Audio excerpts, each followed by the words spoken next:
নতুন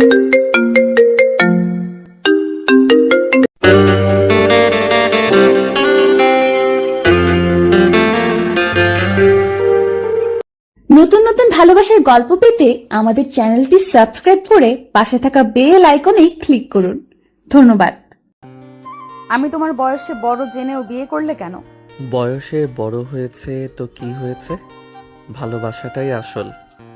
তোমাকে আমি ভালোবাসি, ভালোবেসেই সারা জীবন আগলে রাখবো। এত সহজ নয় আয়ান। যখন দেখবে তোমার থেকে আমি আগে বুড়ো হয়ে যাচ্ছি, বয়সের ছাপ তোমার আগে আমার মুখে দেখা দিয়েছে, শরীরের মেদ তোমার আগে আমার গায়ে জমেছে, তখন আর এই ভালোবাসা থাকবে না। আয়ান নদীর হাত ধরে বলল, ভরসা রাখো, কখনোই এমন কিছু আমাদের মধ্যে হবে না। 4 বছর বয়সের তফাৎটা কিন্তু খুব একটা কম নয় আয়ান। আমাদের নবীজি এবং ওনার প্রথম স্ত্রী খাদিজার মধ্যে আরও বেশি তফাৎ ছিল, কিন্তু তবুও তারা সুখে ছিলেন। ঘরে ফুলের মৃদু বাতাস, লাল হলুদ গোলাপি গোলাপ আর রজনীগন্ধায় সাজানো বাসর ঘর। বিছানার একপাশে কিছুটা দূরে গুছিয়ে বসে আছে নদী, তার পরনে হালকা বেনারসি, অন্যদিকে তার স্বামী আয়ান নীল পাঞ্জাবিতে শান্ত। নদী অপেক্ষা করছিল আয়ানের জন্য। তার মনে অনেক প্রশ্ন জমা হয়েছিল। আয়ান কেন তাকে বিয়ে করলো, তার উত্তর সে কোনোভাবেই মেলাতে পারেনি। তাই আয়ান ঘরে ঢুকতেই নদী প্রশ্নগুলো করে বসে। আয়ান মৃদু হেসে নদীর অস্বস্তি কাটাতে বলে, বাইরে প্রচুর শব্দ ছিল তাই না? আজ তো সবাই মনে হয় উৎসবের মেজাজে ছিল, এত আনন্দ, এত কোলাহল, আর এখন এই হঠাৎ নীরবতাটা। কেমন যেন মনে হচ্ছে আমরা দুজন কোনো এক নতুন জগতে চলে এসেছি। নতুন জগৎ তো বটেই, আর এই নীরবতাটা আসলে আমাদের নিজেদেরই তৈরি করা। একটা লম্বা দিনের পর কিছুটা স্বস্তি, আবার কিছুটা হয়তো দ্বিধা। দ্বিধা কি নিয়ে? যদি কিছু মনে না করো, আমরা কি একদম খোলাখুলি কথা বলতে পারি? বিয়ের পর তো স্বামী তার স্ত্রীর এবং স্ত্রী তার স্বামীর একমাত্র বন্ধু হয়, আর তুমি আর আমি তো আগে থেকে সামান্য হলেও পরিচিত ছিলাম। আমাদের মধ্যে কোনো দ্বিধা দ্বন্দ্ব থাকা উচিত নয়। আমি সেটাই চাইছিলাম আয়ান। দ্বিধাটা এই সম্পর্ক নিয়ে নয়, দ্বিধাটা হয়তো আমার নিজের ভেতরের কিছু জিনিস নিয়ে। তুমি তো জানো আমাদের সম্পর্কটা অন্যদের কাছে একটু অন্যরকম। তুমি আমার জুনিয়র, সকলে কেমন আর চোখে দেখছে আমাকে, এটা জানার পর থেকে। নদীর এই কথাই আয়ান নদীর দিকে সামান্য ঝুঁকে আন্তরিকতার সাথে বলল, প্লিজ ওই জুনিয়র সিনিয়র তকমাটা অন্তত আজকে রাতটার জন্য তুলে রাখো। তুমি নদী আর আমি আয়ান, দুজন প্রাপ্তবয়স্ক মানুষ যারা একে অপরকে বেছে নিয়েছে। যদি কোনো দ্বিধা থাকে সেটা বলতে পারো, আমি শুনতে প্রস্তুত। নদী কিছুটা ইতস্তত হয়ে বলল, আমার ভয় হয়, আমি তোমার সিনিয়র, 4 বছরের ব্যবধান, আমি যথেষ্ট ম্যাচিওর। তুমি এই সম্পর্কটাকে সব সময় স্বাভাবিকভাবে নিতে পারবে তো? যদি ভবিষ্যতে কখনো মনে হয় আমি তোমার মনের মতো নই। আমি যখন তোমাকে বিয়ের প্রস্তাব দিয়েছিলাম তখনই এই প্রশ্নগুলোর উত্তর আমি নিজেকে দিয়েছিলাম। তোমার সিনিয়র পরিচয়টা আমাকে তোমার প্রতি আরও শ্রদ্ধাশীল করেছে। এই 4 বছরের অভিজ্ঞতাই তোমাকে সেই মানুষটি বানিয়েছে যার প্রতি আমি আকৃষ্ট। যদি তুমি আমার মনের মতো না হতে, তাহলে এই ঘরে আমি থাকতাম না নদী।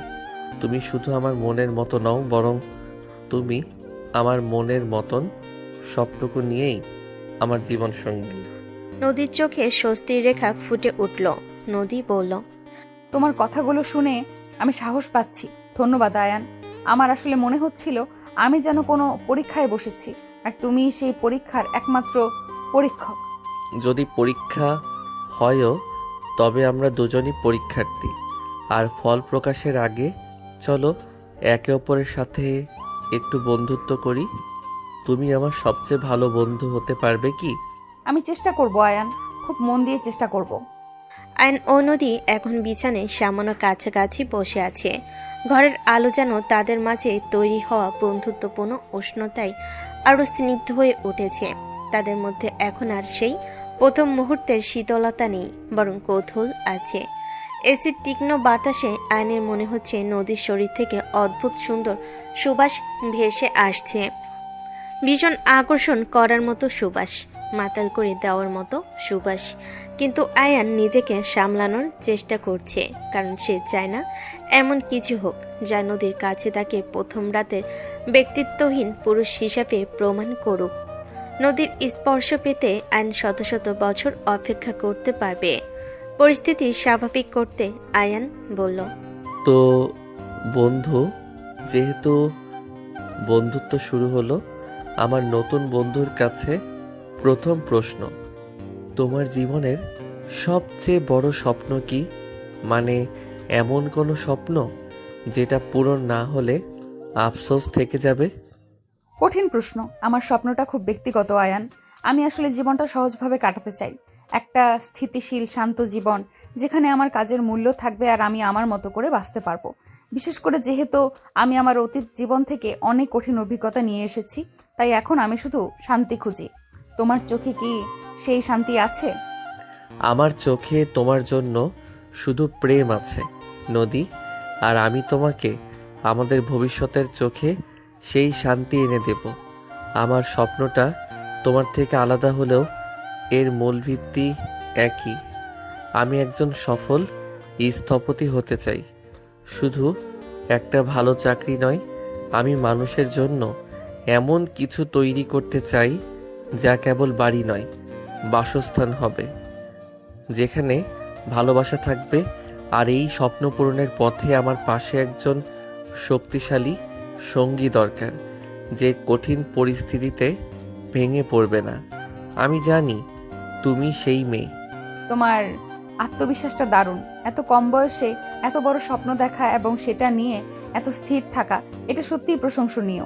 তোমার স্বপ্নের সেই শক্তিশালী সঙ্গী কি সত্যি আমি হতে পারবো? তুমি শুধু সঙ্গী নও নদী, তুমি আমার প্রেরণা। তুমি আমার থেকে সিনিয়র। তোমার সিদ্ধান্ত নেওয়ার ক্ষমতা আমার চেয়ে বেশি। আমার মনে হয় তুমি পাশে থাকলে আমি আরও দ্রুত আমার লক্ষ্যে পৌঁছাবো। বরং আমার একটা ভয়, তোমার নিজস্ব যে আকাঙ্ক্ষাগুলো আছে, তুমি কি আমার স্বপ্নের জন্য সেগুলোকে দূরে সরিয়ে দেবে? আমি এটা চাই না। আমার ক্যারিয়ারের প্রতি তোমার এই সম্মান দেখে খুব ভালো লাগছে। না, আমি কিছু ছাড়বো না, বরং আমরা একে অপরের স্বপ্নগুলোকে মিলিয়ে একটা অভিন্ন স্বপ্ন তৈরি করব। ধরো আমি তোমাকে সাহায্য করলাম তোমার স্বপ্নের বাড়িগুলোর অভ্যন্তরীণ নকশা তৈরিতে, কেমন হবে? অসাধারণ হবে।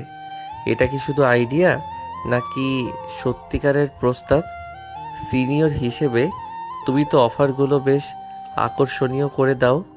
ধরে নাও এটা আমার প্রথম প্রপোজাল, আমার এবং তোমার ভবিষ্যৎ। আমরা কাজ করব, হাসবো আর সব বাধা একসাথে পার হব। তবে হ্যাঁ, একটা বিষয়ে আমার একটু চিন্তা হয়। অফিসে আমাদের সম্পর্কটা কি স্বাভাবিক থাকবে? জুনিয়র সহকর্মী যখন বাড়িতে স্বামী, আর সিনিয়র সহকর্মী যখন বউ। অফিস আমাদের প্রফেশনাল জায়গা, আর বাড়িতে আমরা স্বামী স্ত্রী। আমরা নিজেরাই নিয়ম তৈরি করব। বিশ্বাস করো, আমাদের ব্যক্তিগত সম্পর্ক কখনো আমাদের পেশাগত জীবনকে প্রভাবিত করবে না, বরং আমরা একে অপরের সবচেয়ে বড় সমর্থক হব। ঠিক আছে, আমিও রাজি। আমার মনে হচ্ছে আমরা সত্যি একে অন্যের পরিপূরক হয়ে উঠতে পারবো আয়ান। আলোচনা গভীর হওয়ার পর আয়ন ও নদীর মধ্যে এখন আর কোনো দূরত্ব নেই। নদীর মন এখন অনেক হালকা, কারণ আয়ান তার সিনিয়র জুনিয়র সম্পর্কটা দারুণভাবে সামলে নিয়েছে। কিন্তু নদীর মনের গভীরে লুকিয়ে থাকা এক অন্য ভয় তখনও তাকে কুরে কুরে খাচ্ছে। নদীর চিন্তিত মুখ আয়নের চোখ এড়ায় না। সে নদীর হাতটা আলতো করে ধরে তাকে বলল, আমার মনে হয় আমরা এখন আমাদের সম্পর্কটাকে সহজ করে অনেকটা এগিয়ে এসেছি। মনে হচ্ছে যেন অনেক বছর ধরে আমরা একে অন্যকে চিনি, জানি, একসাথে আছি। তোমার সাথে কথা বলাটা খুব স্বস্তিদায়ক নদী। কিন্তু একটা জিনিস আমি লক্ষ্য করছি, তোমার মুখটা কেমন ফ্যাকাশে হয়ে আছে। একটু আগেই তুমি অতীতের কঠিন অভিজ্ঞতা কথাটা বলছিলে, সেটা কি কেবলই জীবন সংগ্রামের কথা নাকি অন্য কিছু? তুমি কি কিছু গোপন করছো? আয়ানের কথা শুনে নদী চমকে উঠল। তার মুখে উদ্বেগের ছায়া স্পষ্ট। সে হাত ছাড়িয়ে কিছুটা দূরে সরে গেল। তার গলা কাঁপছে। কি বলবে সে আয়ানকে? মুখ ফসকে তখন অতীতের কথা বলে ফেলেছিল, কিন্তু আয়ান এখনই বিষয়টা নিয়ে প্রশ্ন করবে নদী বুঝতে পারেনি। নদীর এভাবে আতঙ্কিত হয়ে ওঠা আয়ানের মনে ভয়ের সৃষ্টি করে। সে নদীর কাছে এসে আলতো করে জড়িয়ে ধরে বলল, ভয় পেও না নদী, আমি আর তুমি তো এক এক আত্মা, এক প্রাণ। তুমি যদি এভাবে ভয় পাও, আমারও যে ভয় হয়। তুমি আমাকে বলো, কি নিয়ে এত ভয় তোমার? কি এমন আছে তোমার অতীতে যা তোমাকে এখনো ভয় দেখায়? বিশ্বাস করো আমাকে, আমি সব ঠিক করে দেব।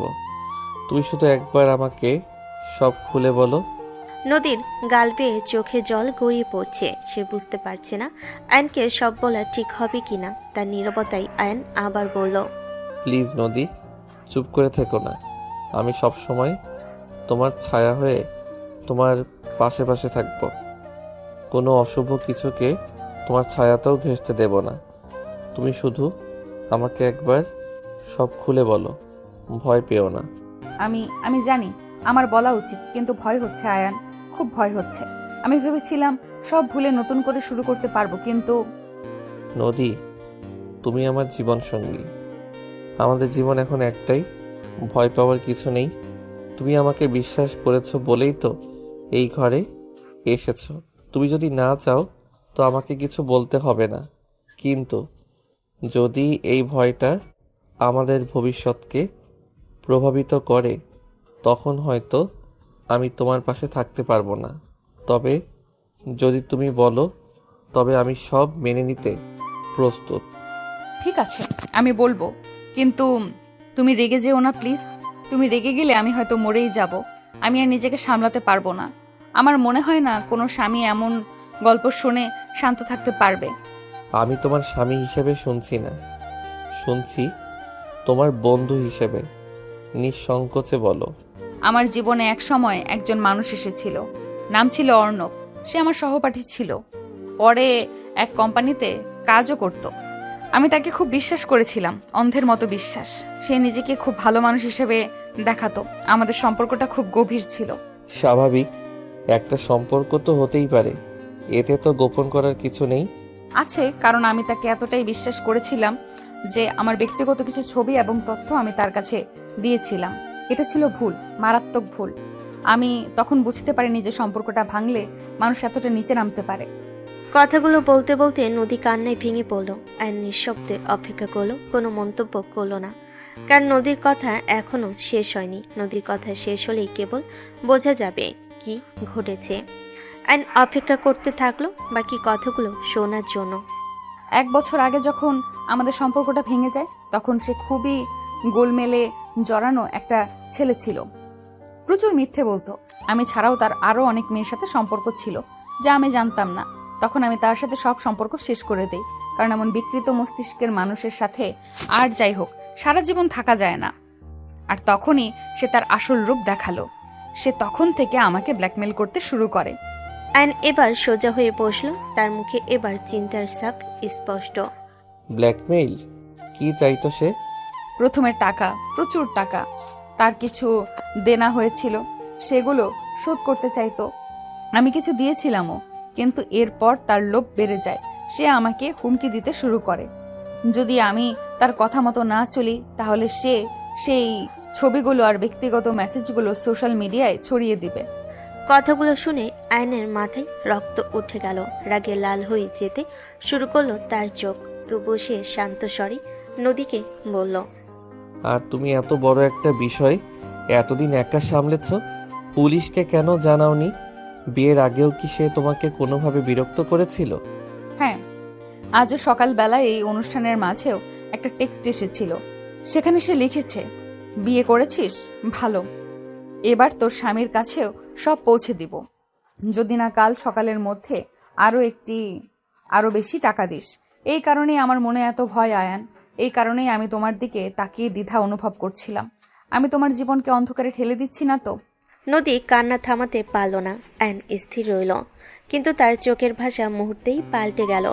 সহানুভূতি এবার ক্রোধ ও দৃঢ়তায় মিশে গেল। সে নদীর কাঁধে হাত রেখে বলল, শান্ত হও নদী, শান্ত হও। আমি তোমার স্বামী, আর সবচেয়ে বড় কথা আমি তোমার বন্ধুও। এই মুহূর্তে তুমি যা করতে তা হলো আমার উপর বিশ্বাস রাখা, আর এই বিশ্বাসকে আমি কখনো ভাঙতে দেব না। আয়ন কয়েক মুহূর্ত চুপ থেকে কিছু একটা ভাবল, তারপর নদীকে বলল, তুমি ওই বদমাইশকে আর কোনো টাকা দেবে না। কোনো ব্ল্যাকমেইলারের কাছে অবশ্যই আমরা আত্মসমর্পণ করব না। তুমি এই ব্যাপারটা একা সামলাতে পারোনি, কারণ এটা একা সামলানোর মতো সমস্যা নয়। এটা একটা অপরাধ, আর একজন অপরাধীর জায়গা তোমার জীবনে নয়, তার জায়গা হবে আইনের হেফাজতে। তুমি কি করতে চাও? ওর যেখানে জায়গা সেখানে পাঠাতে চাই। মানে হলো পুলিশে খবর দেব আর ওকে জেলে পাঠাবো। পুলিশ? কিন্তু পুলিশকে জানালে যদি সত্যি সে ছবিগুলো ছড়িয়ে দেয়, আমি সমাজের কাছে মুখ দেখাতে পারবো না আয়ান। আমাদের অফিস কলিগরা জেনে যাবে, তোমার পরিবার, আমার পরিবার, সবাই জেনে যাবে। আমি কোথাও মুখ দেখাতে পারবো না। আমি থাকতে এটা হবে না নদী, বিশ্বাস করো। আমার একটা পরিকল্পনা আছে, তুমি শুধু আমার উপর ভরসা রাখো। মনে করো আমাদের জীবনের প্রথম একটা কঠিন চ্যালেঞ্জ এসেছে, আর আমরা দুজন মিলে সেটাকে পার করব। তুমি কেবল আমাকে বলো, তোমার কাছে কি তার কোনো সাম্প্রতিক টেক্সট মেসেজ, কল রেকর্ড বা এমন কিছু আছে? আমরা কাল সকাল থেকে কাজ শুরু করব। নদীর মন থেকে বিশাল একটা ভার নেমে গেল। আয়নের এই সাহস, ক্রোধের বদলে তার স্থির সংকল্প নদীকে নতুন করে বাঁচতে শেখালো। সে আজকে সকালে যে মেসেজটা করেছিল সেটা ডিলিট করেনি, সেটা আমার ফোনে আছে। বেশ, তাহলে কাজটা সহজ হবে। আজকে রাতটা তুমি শান্তিতে ঘুমাও, কাল সকাল থেকে আমি দায়িত্ব নিচ্ছি। আমরা দুজন মিলে এই অতীতের কালো অধ্যায়কে চিরতরে কবর দেব। রাত প্রায় ৩টা। নদী ঘুমিয়ে পড়েছে, কিন্তু আয়নের চোখে ঘুম নেই। সে বিছানায় পিঠ ঠেকিয়ে চুপচাপ বসে আছে। বাৎসর রাতের সমস্ত আনন্দ মুছে গিয়ে তার মনে এখন কেবলই ব্ল্যাকমেলার অর্ণবের প্রতি চরম ঘৃণা আর নদীকে রক্ষা করার সংকল্প। এই মুহূর্তে তার কাছে স্ত্রী, নদীর নিরাপত্তা এবং সম্মানই সব থেকে গুরুত্বপূর্ণ। আয়ন আলতো করে উঠে জানালার পাশে গিয়ে দাঁড়ালো। তার হাতে নদীর ফোন, সেখানে অর্ণবের শেষ ম্যাসেজটা এখনো জলজল করছে। আয়ান বিড়বিড় করে বলল, এত সাহস! আমার স্ত্রীর জীবনটাকে তুই ব্ল্যাকমেইল, নরক বানানোর চেষ্টা করে চলেছিস। তোকে আমি ছাড়বো না অর্ণব, তোর শেষ দেখে ছাড়বো আমি। তুই তৈরি থাক। আয়ান কিছুক্ষণ চিন্তা করে। পুলিশের জানানো সহজ, কিন্তু দ্রুত অ্যাকশনের দরকার। তার এক কলেজ বন্ধু রাফি বর্তমানে সাইবার ক্রাইম ইউনিটে কাজ করে। আইন নদীর ফোনটা রেখে নিজের ফোনটা হাতে নিল। এত রাতে রাফিকে ফোন দেওয়া ঠিক হবে না, তাই সে একটি বিস্তারিত মেসেজ লিখল। রাফি, খুব জরুরি, ব্যক্তিগত এবং অত্যন্ত সংবেদনশীল পারিবারিক সমস্যা। তোর সাইবার ক্রাইম ইউনিটের সাহায্য দরকার। সকালে প্রথমে সুযোগ বুঝে ফোন করিস। আমার স্ত্রীর প্রাক্তন প্রেমিক ব্ল্যাকমেইল করছে, ব্যক্তিগত ছবি দিয়ে হুমকি দিচ্ছে। আইনি ব্যবস্থার আগে তাকে হাতে নাতে ধরতে হবে এবং ডিভাইস উদ্ধার করতে হবে। তোর অ্যাডভাইস ও সাহায্য ছাড়া সম্ভব নয়। দ্রুত উত্তর দিস। মেসেজটা পাঠিয়ে ফোন রেখে আয়ন আবার বিছানায় ফিরল। দেখল নদী গভীর ঘুমে আচ্ছন্ন, কিন্তু তার মুখে এখনো সেই উদ্বেগের ছাপ। আয়ন আলতো করে নদীর কপালে চুমু খেলো। আলতো করে ঘুমন্ত নদীর হাত ধরে আয়ন বলল, তোমাকে আর ভয় পেতে দেব না। সিনিয়র আপু হিসেবে নয়, আমার বউ হিসেবে তোমার জীবনটা এবার আনন্দে ভরে উঠবে। পরের দিন সকাল 10টা। আয়ন অফিসে না গিয়ে রাফির সাথে দেখা করার জন্য প্রস্তুত হলো। নদী ঘুম থেকে উঠে আয়নকে যেতে দেখে চিন্তিত ভঙ্গিতে বলল, আয়ন, তুমি কোথায় যাচ্ছ? অফিসে যাবে না?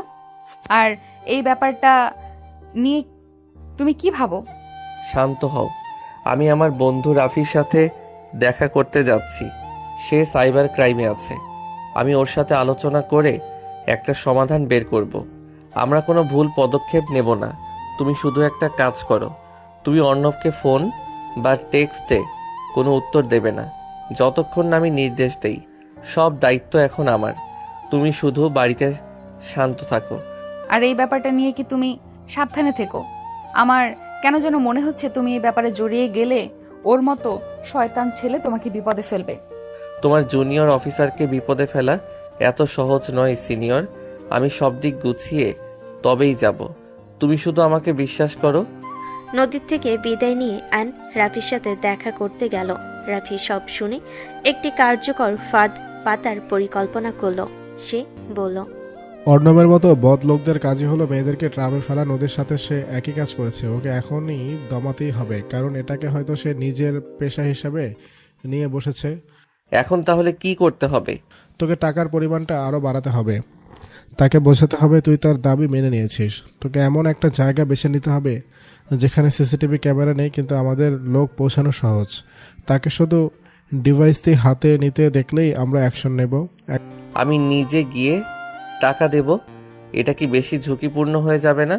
একদম। তাই আমরা একটি ব্যাগ সাজাবো, তার মধ্যে আসল টাকার চেয়ে বেশি থাকবে কাগজ। আসল টাকা থাকবে খুবই কম।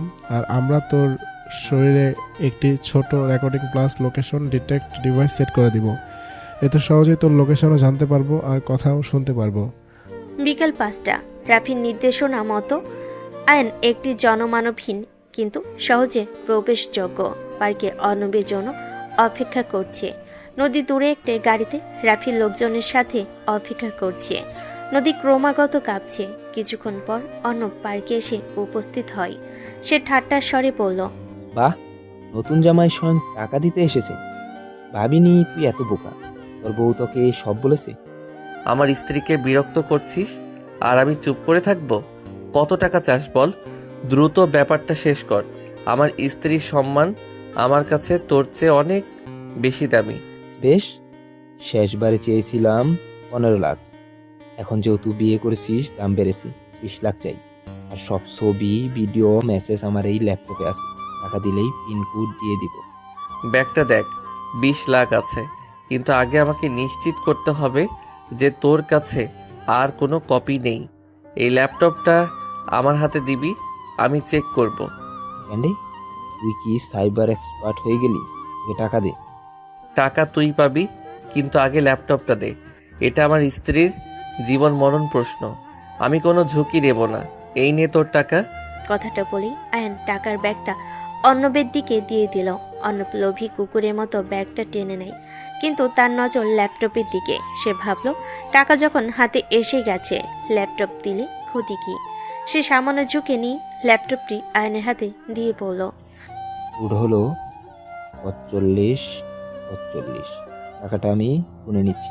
ঠিক তখনই পার্কের চারপাশ থেকে রাফি ও তার পোশাকবিহীন সহকর্মীরা ছুটে আসে। হাত তোল, সাইবার ক্রাইম ইউনিট।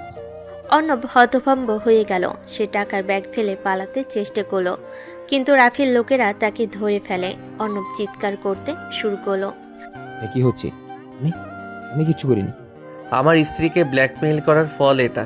তোর জায়গা সমাজের বাইরে। অর্ণব, তুই এখন প্রমাণ সহ ধরা পড়েছিস।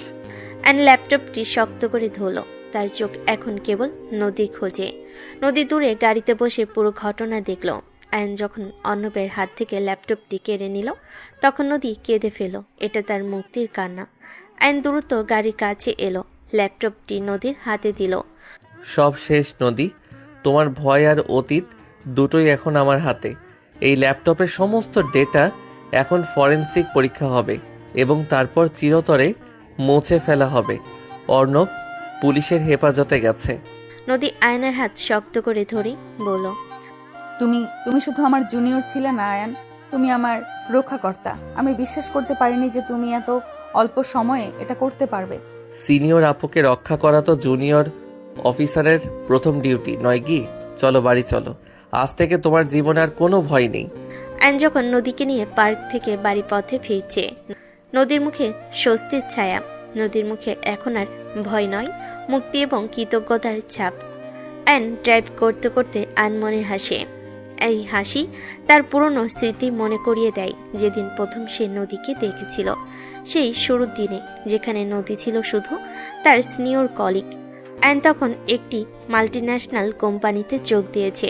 নদী তখন সেখানকার সবচেয়ে দক্ষ এবং বিনয়ী সিনিয়র অফিসার। প্রথম দেখাতেই আয়ন তার প্রেমে পড়ে।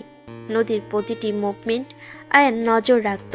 একদিন ক্যান্টিনে নদী তার টিমের কিছু জুনিয়রের সাথে দুপুরে খাবার খাচ্ছে।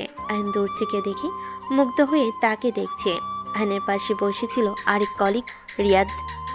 আয়ন আনমনে বলে ওঠে, নদী আপু কি অসম্ভব সুন্দর আর শান্ত, ভদ্রতার সাথে করে কথা বলেন সব সময়।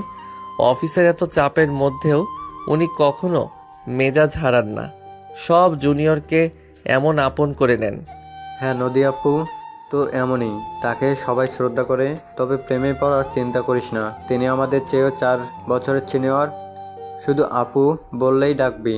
তাছাড়া তার জীবনে কঠিন একটা অতীত গেছে শুনেছি। সিনিয়র তাতে কি, ভালোবাসা কি বয়স দেখে হয়? বরং এই ম্যাচুরিটি তো আকর্ষণ করছে। উনি যেভাবে কাজগুলো সামলান তাতে একটা অদ্ভুত কোমলতা আছে। এরই কয়েকদিন পরের ঘটনা। লিফটে শুধু আয়ন আর নদী। নদী আয়নের কাজ নিয়ে প্রশংসা করে। আয়ন, তুমি নাকি নতুন প্রজেক্টের লিড নিচ্ছ? Very good. আমি তোমার কাজগুলো দেখব। কোনো সমস্যা হলে আমাকে জানাতে দ্বিধা করবে না। না মানে, হ্যাঁ আপু, আমি চেষ্টা করব। আপনার থেকে এই ভরসাটা পেলে অনেক সাহস পাই। শুধু সাহস নয়, আত্মবিশ্বাস রাখো। তোমাকে দেখে মনে হচ্ছে তুমি বড় কিছু করবে। All the best. নদীর কথা শুনে আয়নের বুক ধুকপুক করে ওঠে। সেই হাসি আর ভরসার কথাগুলো তার হৃদয়ে গেঁথে যায়। প্রায় 6 মাস ধরে আয়ন নীরবে নদীকে অনুসরণ করে। তার প্রতি নদীর বিশ্বাস আর ভরসা জন্মায়। কিন্তু আয়ন সাহস করে প্রপোজ করতে পারে না, কারণ সে জানে তার জুনিয়র পরিচয়টা নদীর কাছে বাধা হয়ে দাঁড়াতে পারে। শেষমেশ সে তার বাবা মাকে সব খুলে বলার পরিকল্পনা করে। আয়ন তার বাবা মাকে জানায় যে সে নদীকে বিয়ে করতে চায়। নদী বয়সে আয়নের থেকে বড়। এটা শুনি আয়নের বাবা চমকে ওঠে। কি বলছিস তুই আয়ান? তুই সিনিয়র একটা মেয়েকে বিয়ে করবি? আরে বাবা, তোর চেয়ে সে 4 বছরের বড়। আমাদের বংশে এমনটা হয়নি কখনো। সমাজ কি বলবে? বাবা, আমার কাছে সমাজের কথা নয়, আমার ভবিষ্যতের শান্তি গুরুত্বপূর্ণ। নদী অসম্ভব ভালো একটা মেয়ে, তার ম্যাচিউরিটি, ব্যক্তিত্ব এগুলো আমাকে আকর্ষণ করে। সে আমার থেকে 4 বছরের সিনিয়র, কিন্তু এই 4 বছরের অভিজ্ঞতা তাকে আরো বেশি সহনশীল করেছে। তোর তো অনেক জুনিয়র মেয়ে পছন্দ করার সুযোগ ছিল, কেন তুই নিজেকে এতটা চ্যালেঞ্জের মুখে ফেলছিস? তোর সাথে তার বোঝাপড়া হবে তো? মা, ওর সাথে বোঝাপড়াটা আমিই তৈরি করব। আমি তাকে ভালোবাসি, আর সবচেয়ে বড় কথা, আমি তাকে শ্রদ্ধা করি। আমি জানি নদীকে বিয়ে করলে আমার জীবনটা স্থির হবে। তোমরা শুধু একবার আমার কথাটা ভাবুন। আমি তাকে স্ত্রীর মর্যাদা দিতে তৈরি। তার বয়সের কোনো প্রশ্নই আমার কাছে নেই। আমার সিদ্ধান্তে আমি অটল। বিয়ে যদি করতে হয় তাহলে আমি নদীকেই বিয়ে করব। আয়নের চোখে দৃঢ়তা দেখে বাবা মা শেষমেশ রাজি হন। ঠিক আছে, তোর যখন এতই আত্মবিশ্বাস, তখন আমরা মেনে নিলাম। তোর খুশিটাই আমাদের কাছে শেষ কথা। আমরা কালই তার বাড়িতে প্রস্তাব পাঠাচ্ছি। আয়নের বাবা মা নদীর বাড়িতে প্রস্তাব নিয়ে যান। নদীর পরিবার প্রথমে ইতস্তত করল আয়নের বংশমর্যাদা, তার চাকরি এবং নদীর প্রতি তার অটল বিশ্বাস দেখে তারা রাজি হয়। কিন্তু নদী যখন জানতে পেরেছে আয়নের পরিবার তাদের মেয়ের জন্য বিয়ের প্রস্তাব এনেছে, সে কিছুতেই রাজি হতে চায় না। নদী উত্তেজিত হয়ে বলল, অসম্ভব। তোমরা কি বলছো বাবা? তোমরা জানো আয়ান আমার জুনিয়র, আমার অফিসের কলিগ। অফিসে সারাদিন আপু আপু করে, সিনিয়র হিসেবে ভরসা করে, সম্মান করে, কিন্তু স্বামী হিসেবে তাকে মেনে নেওয়া সম্ভব নয়। এটা হতেই পারে না। কেন হতে পারে না নদী? আয়ান তো খুব ভালো ছেলে, ভালো বংশ, ভালো চাকরি, দেখতেও সুন্দর, শান্ত, ভদ্র। বয়সে সামান্য ছোট হলে কি আসে যায়? সামান্য ছোট নয় মা, 4 বছরের ছোট। তাছাড়া অফিসের একজন সহকর্মীকে বিয়ে করে আমি সেখানে মুখ দেখাবো কিভাবে? আর আমার তো বয়স বাড়ছে। আমার জীবনের অভিজ্ঞতা আয়ন কি সেটা বুঝতে পারবে? শোন নদী, তোর বয়স তো 32। তোর প্রাক্তন কতটা খারাপ ছিল তা আমরা জানি। ওই বাজে ছেলের সাথে কতটা বাজে সময় তুই পার করছিস তাও আমরা বুঝি। এখন তোর জীবনে একটু স্থিতিশীলতার দরকার। আয়ান, তার পরিবার আর তার তোর প্রতি অবস্থা এগুলো দেখে আমরা প্রস্তাব গ্রহণ করছি। আয়ান যদি তোর সিনিয়র জুনিয়র পরিচয়ে কোনো সমস্যা না দেখে তাহলে তুই কেন দেখছিস? কিন্তু বাবা আমি তুই নিজেই বল, আয়ান কি খারাপ ছেলে? ওর চেয়ে ভালো ছেলে তোর জন্য আসবে। তুই কি নিশ্চিত? আমরা তোর উপরে কোনো চাপ দিচ্ছি না। শুধু ভাব, তোর এই না বলার কারণটা কি কেবলই সমাজের ভয়, নাকি তোর মনে আয়ানের প্রতি কোনো ঘৃণা আছে? নেই তো, তাহলে কেন তোর জীবনটাকে জটিল করছিস? আমরা তোর ভালো চাই। বাবা মেয়ের জেদ আর যুক্তির কাছে হার মেনে নদী দীর্ঘশ্বাস ফেলে। বাবা মেয়ের কথা ভেবে এবং আয়নের ভালো দিকগুলো ভেবে সে শেষমেশ রাজি হয়ে যায়। ক্লান্ত স্বরে বলল, ঠিক আছে, তোমরা যখন বলছো তখন আমি রাজি। শুধু আশা করি আমার এই সিদ্ধান্ত যেন ভুল না হয়। পেছনে সেই কথাগুলো মনে করে আয়ন মৃদু হাসে। এসব কিছুর বিনিময়ে আজ নদী তার পাশে নিরাপদে। রাত কেটেছে স্বস্তিতে। ব্ল্যাকমেইলার অর্ণব পুলিশের হাতে, আর নদীর মন থেকে বিশাল একটা ভার নেমে গেছে। ভোরের আলোয় নদীর যখন ঘুম ভাঙল, সে দেখল আয়ন তার দিকে তাকিয়ে হাসছে। নদী ভীষণ লজ্জা পেল, তারপর বলল, এমন করে তাকিয়ে আছো কেন? নতুন বউ দেখছো? না, এমন একজন মানুষকে দেখছি যে অনেক দিন শান্তিতে ঘুমিয়েছে, যাকে ঘুমের মধ্যে আদুরে বেড়ালের মতো মিষ্টি লাগছিল। আর সবচেয়ে বড় কথা, সে আমার পাশে আছে। তোমার মুখের দিকে তাকালে এখন আর সেই ভয়টা দেখি না নদী, শুধু প্রশান্তি দেখি।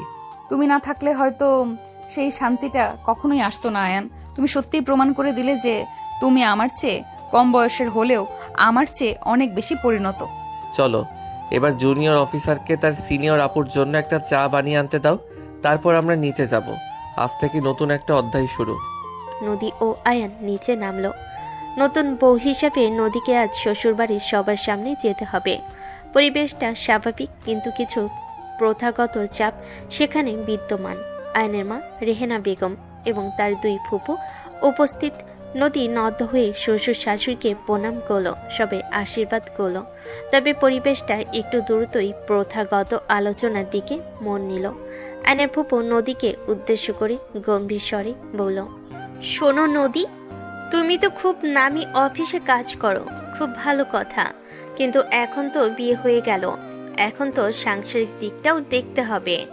আমাদের বংশের বউরা সাধারণত ঘরটাকেই দেখে আগে।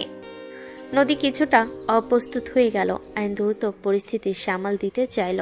ফুপু, নদীকে নিয়ে এসব এখন কেন? এখনো তো ও নতুন বউ, আর ওর কাজটা ওর প্যাশন। ও কাজ করুক আর ঘর সামলাক, সব কিছুতেই আমি ওকে সাপোর্ট করব। আয়ান, তুমি থামো, ওরা ভুল কিছু বলেনি। নদী, তুমি তো জানোই আমরা একটু ট্র্যাডিশনাল। তবে হ্যাঁ, তুমি কাজের ক্ষেত্রেও খুব দক্ষ, সেটা আমরা জানি। কিন্তু এখন সংসারটাকে আগে দেখতে হবে। বিশেষ করে তোমাদের বাচ্চার পরিকল্পনাটা কখন করছো? বয়স তো আর কম নয়, বুঝতেই পারছো। নদীর মুখে এবার স্পষ্ট অস্বস্তি দেখা দিল। আইন এবার কিছুটা বিরক্ত হলো। মা প্লিজ, এটা আমাদের একান্ত ব্যক্তিগত ব্যাপার, আর নদীর বয়স নিয়ে তোমাদের কোনো চিন্তা করতে হবে না। আমরা দুজনেই প্রাপ্তবয়স্ক। কখন কি করব সেই সিদ্ধান্ত আমরা দুজনেই নেব। তুমি এখন ওকে নাস্তাটা দাও। নদী আয়নের হাতটা চেপে ধরল, তাকে থামানোর জন্য। সে নিজের পরিস্থিতি সামলাতে চাইল। মিষ্টি হেসে নদী বলল, শাশুড়ি মা, আপনারা ঠিকই বলেছেন। নতুন জীবনে নতুন দায়িত্ব তো থাকবেই। আমি সংসার আর কাজ দুটোই সামলে নিব, আপনারা চিন্তা করবেন না। আর বাচ্চার ব্যাপারটা আমরা অবশ্যই খুব তাড়াতাড়ি ভালো খবর জানাবো। আপনাদের দোয়া চাই। নদীর এই পরিপক্ক উত্তর শুনে সবাই চুপ করল। তারা বুঝতে পারল নদী শুধুমাত্র একজন দক্ষ অফিসারই নয়, একজন বুদ্ধিমান মানুষও। সবার চোখে জলদি সন্তান নেওয়ার চাপ এবং কাজের ভার কমানোর ইঙ্গিতটা নদীকে কিছুটা অস্বস্তিকর করে তুলেছে। দুপুরে খাবারের পর আয়ন ও নদী তাদের ঘরে ফিরে এলো। দেখলে আয়ান, আমি জানতাম এমনটাই হবে। এটাই তো সামাজিক বেড়াজাল। আমি আমার কাজটা নিয়ে যতটা আত্মবিশ্বাসী ছিলাম, এখন মনে হচ্ছে এই পরিবারে এসে আমাকে সেটা বিসর্জন দিতে হবে। ফুপি তো সরাসরি বলেই দিলেন। শোনো, আমার পরিবার বা ফুপুরা যা বলেছেন সেটা তাদের প্রজন্মের চিন্তা। তারা তোমাকে ভালোবেসেই বলেছেন, যদিও বলার ভঙ্গিটা ঠিক ছিল না। কিন্তু তুমি ভুলে যাচ্ছ কেন? তোমার পাশে কে আছে? তুমি আছো, কিন্তু তুমি একা কতদিন সামলাবে? আর মায়ের এই কথাটা, বাচ্চার পরিকল্পনা, আমার তো মনে হচ্ছে আমার শরীরের বয়স আর তোমার জুনিয়র হওয়া, এই দুটো ব্যাপার সবসময় আমাদের সম্পর্কের মাঝে একটা কাটার মতো বিঁধতে থাকবে। কাটা নয় নদী, এগুলো আমাদের সম্পর্কের ভিত্তি। বয়স আর অভিজ্ঞতা দুটোই আমাদের সম্পর্কের সম্পদ। আর বাচ্চার বিষয়টা আমরা দুজন যখন সিদ্ধান্ত নেব তখন সেটা হবে। অন্য কারো চাপিয়ে দেওয়া কোনো সিদ্ধান্ত আমাদের জীবনে আসবে না। মনে আছে তোমার আর আমার স্বপ্নের কথা? সেগুলো অবশ্যই আমরা পূরণ করব। সত্যি বলছো? 100 বার সত্যি। আমরা দুজন একে অপরের সমর্থনে এইসব সামাজিক বাধা পার হব। আজ সকালে তুমি যেভাবে বুদ্ধিমতির করে উত্তরটা দিলে তাতে আমি মুগ্ধ। তুমি আমার ঢাল আর আমি তোমার। শুধু মনে রাখবে আমরা দুজন টিম, নদী, আয়ান। আয়নের কথায় নদীর মুখে এবার হাসি ফুটল। আয়নের অটুট সমর্থন তাকে সমস্ত চাপ থেকে মুক্তি দিল। ঠিক বলেছ, টিম নদী আয়ান। আমাদের সম্পর্কের এই টানাপোড়েনগুলোই আমাদের বন্ধন আরো শক্ত করবে। চলো এবার অফিসের কিছু কাজ দেখে নিই। অলস বসে থাকা ঠিক নয়। বিয়ের কয়েকদিন কেটে গেছে। আয়ন ফোন হাতে অধীর আগ্রহে রাফি রিপোর্টের জন্য অপেক্ষা করছে। নদী তার পাশে বসে ল্যাপটপে তার পুরনো অফিসের কিছু মেইল চেক করছে। আয়নের মতো সেও চিন্তিত, কিন্তু আয়নকে বুঝতে দিচ্ছে না। নদী আয়নকে জিজ্ঞেস করলো, আয়ান, রাফির কি কোনো খবর হলো? ছবিগুলো কি ডিলিট করা গেছে? যতক্ষণ না এই ল্যাপটপটা সম্পূর্ণ ধ্বংস হচ্ছে, আমার ভেতর থেকে কিছুতেই ভয়টা দূর হচ্ছে না। এখনো আমার চোখে যেন ওই বদমাস্টার টেক্সটগুলো ভেসে উঠছে। আয়ন নদীর পাশে বসে নদীর হাত দুটো আঁকড়ে ধরে, তারপর বলল, চিন্তা করো না নদী, রাফি ফোন করবে বলেছে। অর্ণব এখন পুলিশের হেফাজতে। তার জামিন পাওয়ার কোনো উপায় নেই, কারণ ব্ল্যাকমেইলের প্রমাণ খুব শক্ত। আর ল্যাপটপের ফরেনসিক ডেটা বিশ্লেষণ শেষ হলেই তারা সব মুছে দেবে। ঠিক তখনই আয়নের ফোন বেজে উঠল। রাফি ফোন করেছে। হ্যালো রাফি, বল কি খবর? গুড নিউজ আয়ান, ল্যাপটপে ফরেনসিক পরীক্ষা শেষ। অর্ণবের কাছে থাকা সমস্ত ডিভাইস পরীক্ষা করা হয়েছে। কোনো হার্ড কপি দাও আর কিছু নেই। আমরা সমস্ত ব্যক্তিগত মেসেজ এবং ভিডিও সব কিছু চিরতরে ডিলিট করে দিয়েছি। হার্ড ডিস্কটাকে লজিক্যালি ওয়াইপ করা হয়েছে। এবার এটা কেবল পুরনো লোহা।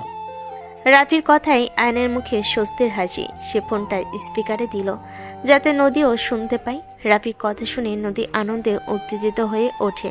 সে রাফিকে উদ্দেশ্য করে বলে, রাফি ধন্যবাদ, হাজার ধন্যবাদ। অর্ণব, তার কি হলো? অর্ণবকে আজ কোর্টে তোলা হয়েছিল। যেহেতু ব্ল্যাকমেইল, হুমকি এবং ব্যক্তিগত তথ্য অপব্যবহারের প্রমাণ একেবারে স্পষ্ট, তার জামিনের আবেদন খারিজ হয়ে গেছে। আমি নিশ্চিত তার শাস্তি দীর্ঘ হবে। সে আর কখনো তোমাদের বিরক্ত করতে পারবে না। তুই আমাদের জন্য যা করেছিস তার জন্য আমরা চিরকৃতজ্ঞ থাকব। রাফি, তোর সাথে জলদি দেখা হবে ইনশাল্লাহ। কথা শেষ করে আয়ন ফোন রাখলো। নদী আবেগে আপ্লুত হয়ে আয়নকে জড়িয়ে ধরল। কাপা গলেই সে বলল, আমি সত্যিই ভয় পেয়ে গেছিলাম আয়ান। সে ধোঁকাবাজ, বদমাইশ, ধান্দাবাজ ছেলেটার ছায়া আমার নতুন জীবনের উপর পড়ুক, আমি এটা চাইনি। তুমি আমার সেই অন্ধকার অতীতকে পুরোপুরি মুছে দিলে। আমার মনে হচ্ছে আমি যেন নতুন করে জন্ম নিলাম। সেই নতুন জীবনে কোনো অন্ধকার থাকবে না। আমাদের জীবনটা হবে স্বচ্ছ কাচের মতো। অর্ণবের গল্পটা এখন আমাদের জন্য একটা সতর্কতা, একটা শিক্ষা। এটা প্রমাণ করে যে জীবনের সবচেয়ে কঠিন সময়েও যদি পাশে একজন সঠিক মানুষ থাকে তবে সব সমস্যা দূর করা সম্ভব। আয়নের কথা শুনে নদীর চোখ জল এসে গেল, কিন্তু এবার চোখের জল কোনো কষ্টের নয়, বরং মুক্তির। নদী আয়নকে বলল, আমি আজ বুঝতে পারছি আমার মা বাবা কেন তোমার সাথে আমাকে বিয়ে দিতে এত জোর করেছিলেন। তুমি শুধু একজন স্বামী নও, তুমি আমার জীবনের নিরাপত্তা। আর তুমি আমার জীবনের সবচেয়ে বড় অনুপ্রেরণা। আমার মিষ্টি সিনিয়র বউ। এখন থেকে অতীত পুরোপুরি বন্ধ। চলো এইবার আমাদের ভবিষ্যৎ নিয়ে কথা বলি। আমার একটা দারুণ আইডিয়া আছে তোমার সাথে আমার ক্যারিয়ারের স্বপ্ন মেলানোর। অর্ণবের সমস্যার নিষ্পত্তি হওয়ার পর নদী ও আয়ন তাদের বিয়ের পরের রোমান্টিক সুন্দর মুহূর্তগুলো কাটাতে ব্যস্ত। তাদের জীবন এখন শান্ত এবং আনন্দময়। হঠাৎ জরুরিভাবে আইন ও স্থাপত্য বিষয়ক একটি গুরুত্বপূর্ণ মিটিংয়ের জন্য অফিসের কাছে একটি জায়গায় যাচ্ছিল। দুপুর গড়িয়ে বিকেল আইন একটি ক্যাবে করে মিটিংয়ে যাচ্ছিল। হঠাৎ বৃষ্টি শুরু হলো আর রাস্তার মোড়ে এক বেপরোয়া বাইক চালকের ভুলে ক্যাবের সাথে একটি মালবাহী ট্রাকের সংঘর্ষ ঘটে। এতে আইন মারাত্মকভাবে আহত হয়। এদিকে নদী তখন বাড়িতে তার বাবা মার সাথে ফোনে কথা বলছিল। হঠাৎ তার ফোন বেজে উঠল। ওপাশ থেকে আইনের অফিসের এক সহকর্মী আতঙ্কিত স্বরে খবরটি দিল নদীকে। নদী আপু, খুব খারাপ খবর। আয়ানের অ্যাক্সিডেন্ট হয়েছে, গুরুতর আঘাত। তাড়াতাড়ি সিটি হাসপাতালে চলে আসুন। নদীর হাত থেকে ফোন পড়ে গেল। তার পৃথিবী যেন এক মুহূর্তে থমকে গেল। সে দ্রুত হাসপাতালে পৌঁছালো। যেতে সবাইকে ফোন করে আইনের অ্যাক্সিডেন্টের কথা জানালো। নদী হাসপাতালে পৌঁছে দেখলো আইনকে দ্রুত অপারেশন থিয়েটারে নেওয়া হচ্ছে। নদী আইনকে ছোঁয়ারও সুযোগ পেল না। তার আগেই আইনকে অপারেশন থিয়েটারে ঢুকিয়ে দেওয়া হলো। তার বাবা মাও এবং শ্বশুর শাশুড়ি কিছুক্ষণ পর পৌঁছালেন। নদী অস্থির হয়ে হাসপাতালের করিডোরে পায়চারি করছে। ঘণ্টাখানেক পর ডাক্তার বের হলেন। ক্লান্ত স্বরে ডাক্তার বলল, অপারেশন সফল হয়েছে, কিন্তু আঘাতটা গুরুতর। বিশেষ করে ডান পায়ে আর মাথায় বেশ আঘাত লেগেছে। আপাতত পেশেন্ট বিপদমুক্ত, কিন্তু তাকে দীর্ঘদিন পর্যবেক্ষণ রাখতে হবে। পায়ের আঘাত সারতে সময় লাগবে। ডাক্তার, ঠিক কতদিন লাগবে? সে কি আবার স্বাভাবিকভাবে হাঁটতে পারবে? আপাতত এই ব্যাপারে কিছু বলা কঠিন। তাকে অনেক দিন বিছানায় থাকতে হতে পারে। এটি একটি দীর্ঘ এবং কঠিন যাত্রা হতে চলেছে। রোগীকে মানসিকভাবে এখন প্রচুর সাপোর্ট দিতে হবে। নদী স্তম্ভিত হয়ে গেল। স্থপতি আইন যে কিনা নিজের পায়ে দাঁড়িয়ে উঁচু ইমারত তৈরির স্বপ্ন দেখত, সে আজ বিছানায় শয্যাশায়ী। তার স্বপ্নের রং যেন মুহূর্তেই ফ্যাকাশে হয়ে গেল। পরের দিন থেকে শুরু হলো নদীর চরম সংগ্রাম। আইনকে কেবিনে স্থানান্তর করা হয়েছে, কিন্তু সে এখন সম্পূর্ণ স্বাভাবিক নয়। সে যখন কিছুটা জ্ঞান ফিরে পেল, তখন চোখ খুলে নদীকে দেখতে চাইল। নদী আয়নের বেডের কাছে একটি চেয়ার টেনে বসে বলল, এখন কেমন আছো আয়ান? কেমন লাগছে তোমার? মাথা আর শরীরে অনেক ব্যথা করছে, অসহ্য যন্ত্রণা। নদী, আমি সহ্য করতে পারছি না। আয়নের কষ্ট দেখে নদীর বুকের ভেতরটা দুমড়ে মুছে গেল। এত সুন্দর সুপুরুষের মতো একটা মানুষ অসহায়ের মতো ব্যথায় কাতরাচ্ছে। নদীর চোখ ভিজে গেল চোখের জলে। নদী আয়নকে বলল, আয়ান, সব ঠিক হয়ে যাবে, দেখো, শুধু একটু সময় লাগবে।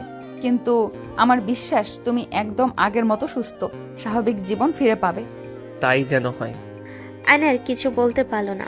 যন্ত্রণায় সে কাবু হয়ে আছে। চোখগুলো তার হয়ে উঠেছে ঝাপসা। নদী এবার মন প্রাণ ঢেলে আয়নকে সুস্থ করতে উঠে পড়ে লাগলো। আয়নকে হাসপাতাল থেকে রিলিজ করে বাড়িতে নিয়ে আসা হয়েছে। নদী যত্ন করে আয়নের কপালে ভেজা তোয়ালে বলিয়ে দিচ্ছে, সারা শরীর মুছে দিচ্ছে। আয়ন অসহায়ের মতো নদীর দিকে তাকিয়ে বলল, আমি তোমার জীবনটা নষ্ট করে দিলাম নদী। আমি জানি আমি আর কখনো পুরোপুরি সুস্থ হব না। আমার আর কোনো ভবিষ্যৎ নেই। আমি আর নিজের পায়ে দাঁড়াতে পারবো না। একজন স্থপতি যদি হাঁটতেই না পারে, তার কাজ কি? চুপ করো আয়ান, এমন কথা বলবে না। তুমি কি ভুলে গেছো আমি তোমার সিনিয়র? আর একজন সিনিয়র জানে তার টিম মেম্বার যখন অসুস্থ হয় তখন তাকে একা ছেড়ে যেতে নেই। তুমি আমার টিম, আর আমি তোমার পাশে থাকবো। আমার সেবা করতে গিয়ে তুমি নিজের জীবন, ক্যারিয়ার সব নষ্ট করছো নদী। তোমার জীবনটা আমি শেষ করে দিলাম। কিছুদিন আগেই ব্ল্যাকমেইলারের হাত থেকে মুক্তি পেলে, আর এখন তোমার সামনে এক পঙ্গু স্বামী। তুমি আমাকে ছেড়ে চলে যাও নদী, এখনো সময় আছে। আয়নের কথা নদীর কষ্ট হয়, কিন্তু সে তা আয়নকে বুঝতে দেয় না। তার এখন ধৈর্য চূর্তি হলে চলবে না। এটা নদীর ধৈর্যের পরীক্ষা। নদীর ভেতরে ম্যাসিওর স্ত্রী ও সিনিয়র অফিসার যে করল, সে আয়নকে ধমক দিয়ে দৃঢ়তার সাথে বলল, একদম বাজে কথা বলা বন্ধ করো। তোমার পায়ে আঘাত লেগেছে, তোমার মনে জোরে নয়। তুমি ভুলে যাচ্ছ কেন? আমি একজন ভুক্তভোগীর জীবন দেখেছি। আমি তোমায় ছেড়ে যেতে পারতাম যখন অর্ণব আমার পিছু নিয়েছিল। আমি যাইনি। আর তুমি আজ বিপদে, আর আমি চলে যাব? আমি সেই মেয়ে নই আয়ান, আমি তোমার স্ত্রী।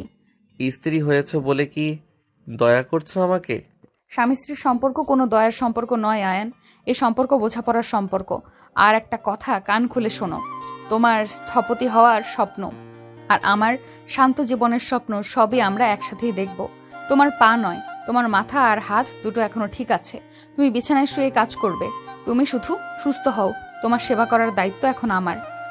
আয়নের চোখে বিস্ময় এবং শ্রদ্ধা ফুটে উঠল। নদীর এই অপ্রতিরোধ্য ভালোবাসা ও মানসিক জোর দেখে তার হতাশা কিছুটা কাটল। আয়ন কোমল স্বরে কৃতজ্ঞতার সাথে বলল, তুমি তুমি সত্যি অন্যরকম নদী। আমি তোমার যোগ্য নই। যোগ্যতার বিচার এখন নয়, এখন শুধু সুস্থ হওয়ার পালা। তুমি আমার জীবনের সবচেয়ে বড় সম্পদ আয়ান। এখন শুধু বিশ্রাম নাও, আমি সব সময় তোমার পাশে থাকবো। আয়নের দুর্ঘটনার পর 1 মাস পেরিয়ে গেছে। এখনো আয়নের সারাদিন বিছানায় পড়ে থেকে কাটে। নদীর জীবন এখন পুরোপুরি পরিবর্তিত। একদিকে অফিসের কাজ, অন্যদিকে আয়নের সেবা। যদিও নদী ওয়ার্ক ফ্রম হোম করার ব্যবস্থা করে নিয়েছে, তবু মাঝে মাঝে তাকে অফিসেও ঢু মারতে হয়। রাতের পর রাত জাগা, আয়নের যত্ন, ওষুধ, খাবার আর ক্রমাগত মানসিক চাপ সবকিছু নদী একা সামলাচ্ছে। রাত 11টা। নদী সত্য তার অফিসিয়াল কাজ শেষ করে একটি রিপোর্টে ইমেল করলো। অ্যান শুয়ে আছে, ঘুমন্ত নয়। তার ডান পা প্লাস্টার করা, আর মুখের দিকে তাকালে এখনো হতাশার ছাপ স্পষ্ট। নদী ধীরে ধীরে আয়নের পাশে এসে বসে চুলে হাত বুলিয়ে দিতে লাগলো। আয়ন বলল, তুমি কখন ঘুমাবে নদী? তুমি তো গত 1 মাস ধরে ঠিকমতো ঘুমাওনি। তোমার চোখ দুটো দেখলেই বোঝা যায় তুমি কতটা ক্লান্ত। আমি ঠিক আছি, তুমি চিন্তা করো না। আমি তোমার চেয়ে 4 বছরের সিনিয়র, মনে আছে তো? আমার স্ট্যামিনা তোমার চেয়ে বেশি। তাছাড়া আমি ঘুমালে কে তোমার যত্ন নেবে? নার্স, তারা তো শুধু ডিউটি করে। আর আমি তো তোমাকে ভালোবাসি। আমার যত্ন আর তাদের যত্ন যে আকাশ পাতাল তফাৎ আছে আয়ান। এটাই তো আমার সবচেয়ে বড় কষ্ট নদী।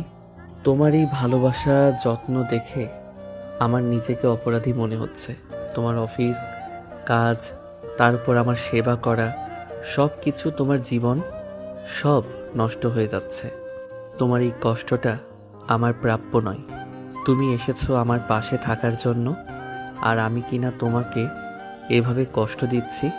নদী আয়নার হাতে হাত রেখে কোমল স্বরে বলল, শোনো আয়ান, আমি তোমাকে একটা কথা বলি। যেদিন আমি তোমাকে বিয়ে করতে রাজি হয়েছিলাম, সেদিন আমার কাছে 2টি বিষয় স্পষ্ট ছিল। 1, আমার অভিজ্ঞতা তোমার চেয়ে বেশি, তাই এই সম্পর্কে আমি অনেক সমস্যার সমাধান দিতে পারবো। 2, যদি কখনো আমি জীবনে বড় কোনো বাধা আসে, আমি পিছু হটবো না। এখন তুমি আমার জীবনের সবচেয়ে বড় চ্যালেঞ্জ। আমি চ্যালেঞ্জ নিতে ভালোবাসি, মনে নেই? তুমি শুধু আমার কথায় ভরসা রাখো। তুমি যখন আবার তোমার পায়ে দাঁড়াবে, তখন আমরা আবার আমাদের স্বপ্ন পূরণ করব। আমার স্থপতির স্বপ্ন? আমি কি আবার ডিজাইন টেবিলের সামনে বসতে পারবো? আমার পা কি আবারও আমাকে সেই স্বাধীনতা দেবে?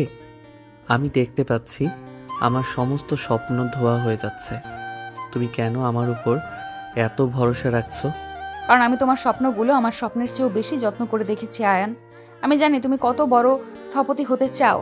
মনে আছে বাসরাতে তুমি বলেছিলে তুমি মানুষের জন্য ভালোবাসার বাসস্থান তৈরি করতে চাও? সেই স্বপ্নটা কি তোমার পায়ের সামান্য আঘাতের জন্য আটকে থাকবে? কখনোই না। তাহলে আমি কি করব? আত্মবিশ্বাস রাখবে নিজের প্রতি। তুমি এখন তোমার কাজটা বিছানায় শুয়েই করতে পারো। তোমার ডান হাতটা তো ঠিক আছে, তাই না? আমি কাল অফিস থেকে তোমার ল্যাপটপ, ডিজাইনার, গ্রাফিক্স টেবিলটা আর তোমার পছন্দের সব বই নিয়ে আসবো। তুমি এখান থেকেই কাজ করবে। তোমার ডিজাইন, তোমার পরিকল্পনা সবকিছু চলতে থাকবে। তোমার পা সেরে উঠবে, কিন্তু তোমার কাজ থামবে না। নদীর কথাই আয়নের চোখ এবার জলে ভিজে গেল। নদী এই বাস্তববাদী কিন্তু গভীর আবেগপূর্ণ সমাধান তার ভেতরের হতাশা দূর করে দিল। আয়নের মনে হতে থাকলো সে তাকে পারতেই হবে, অন্তত নদীর মান রাখতে।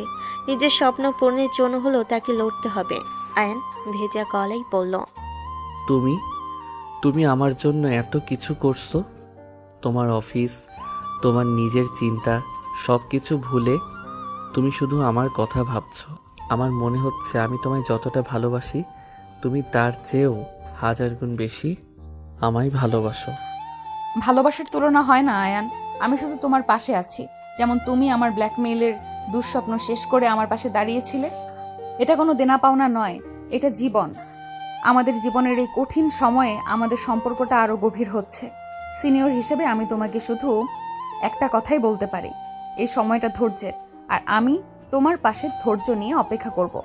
আয়ন তার দুর্বল হাতটা দিয়ে নদীর হাত টেনে নিজের বুকের উপর রেখে বলল, তুমি শুধু আমার স্ত্রী নও নদী, তুমি আমার শিক্ষক, আমার রক্ষাকর্তা, আমার অনুপ্রেরণা। এই অসুস্থতা আমাকে শিখিয়ে দিল আমার জীবনে তোমার মূল্য কতখানি।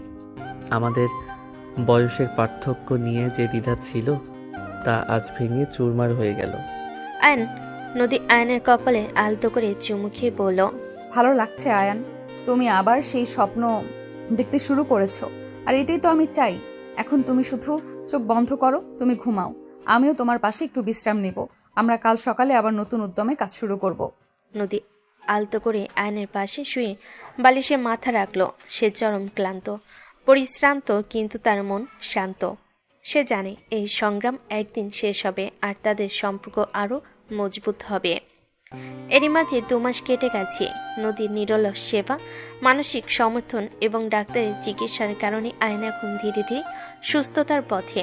তার পায়ের প্লাস্টার কাটা হয়েছে এবং সে এখন ফিজিওথেরাপি শুরু করেছে। তার চেহারায় সেই হতাশা আর নেই। এখন সেখানে সুস্থ হওয়ার সংকল্প এবং নদীর প্রতি কৃতজ্ঞতা। নদী প্রতিদিন আয়নকে ধরে ধরে ফিজিওথেরাপি সেন্টারে নিয়ে যায়। প্রথম দিকে আয়নের খুব কষ্ট হতো, কিন্তু নদীর উৎসাহ তাকে এগিয়ে যেতে সাহায্য করত। আজকে ফিজিওথেরাপিস্ট আয়নকে চেক আপ করছেন। আয়ন সাহেব, আর একটু চেষ্টা করুন, পাটা আর একটু তুলুন। খুব ভালো। নদীর মতো স্ত্রী পাওয়া সত্যি ভাগ্যের ব্যাপার। উনি যা করেছেন তা একজন চিকিৎসকের চেয়েও কম নয়। জানি স্যার, উনি শুধু স্ত্রী নন, উনি আমার অনুপ্রেরণা। নদীর এই ভরসায় আমাকে আবার হাঁটার সাহস দিচ্ছে। যতদিন পুরোপুরি ঠিক না হচ্ছেন, চেষ্টা করা কিন্তু থামানো যাবে না।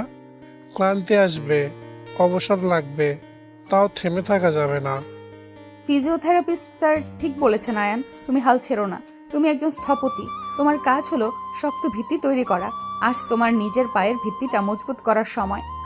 যখন আমি বিছানায় পড়েছিলাম, ভেবেছিলাম সব শেষ, তুমি আমার হাতে ল্যাপটপটা দিয়েছিলে, মনে আছে? বলেছিলে তোমার কাজ থামবে না।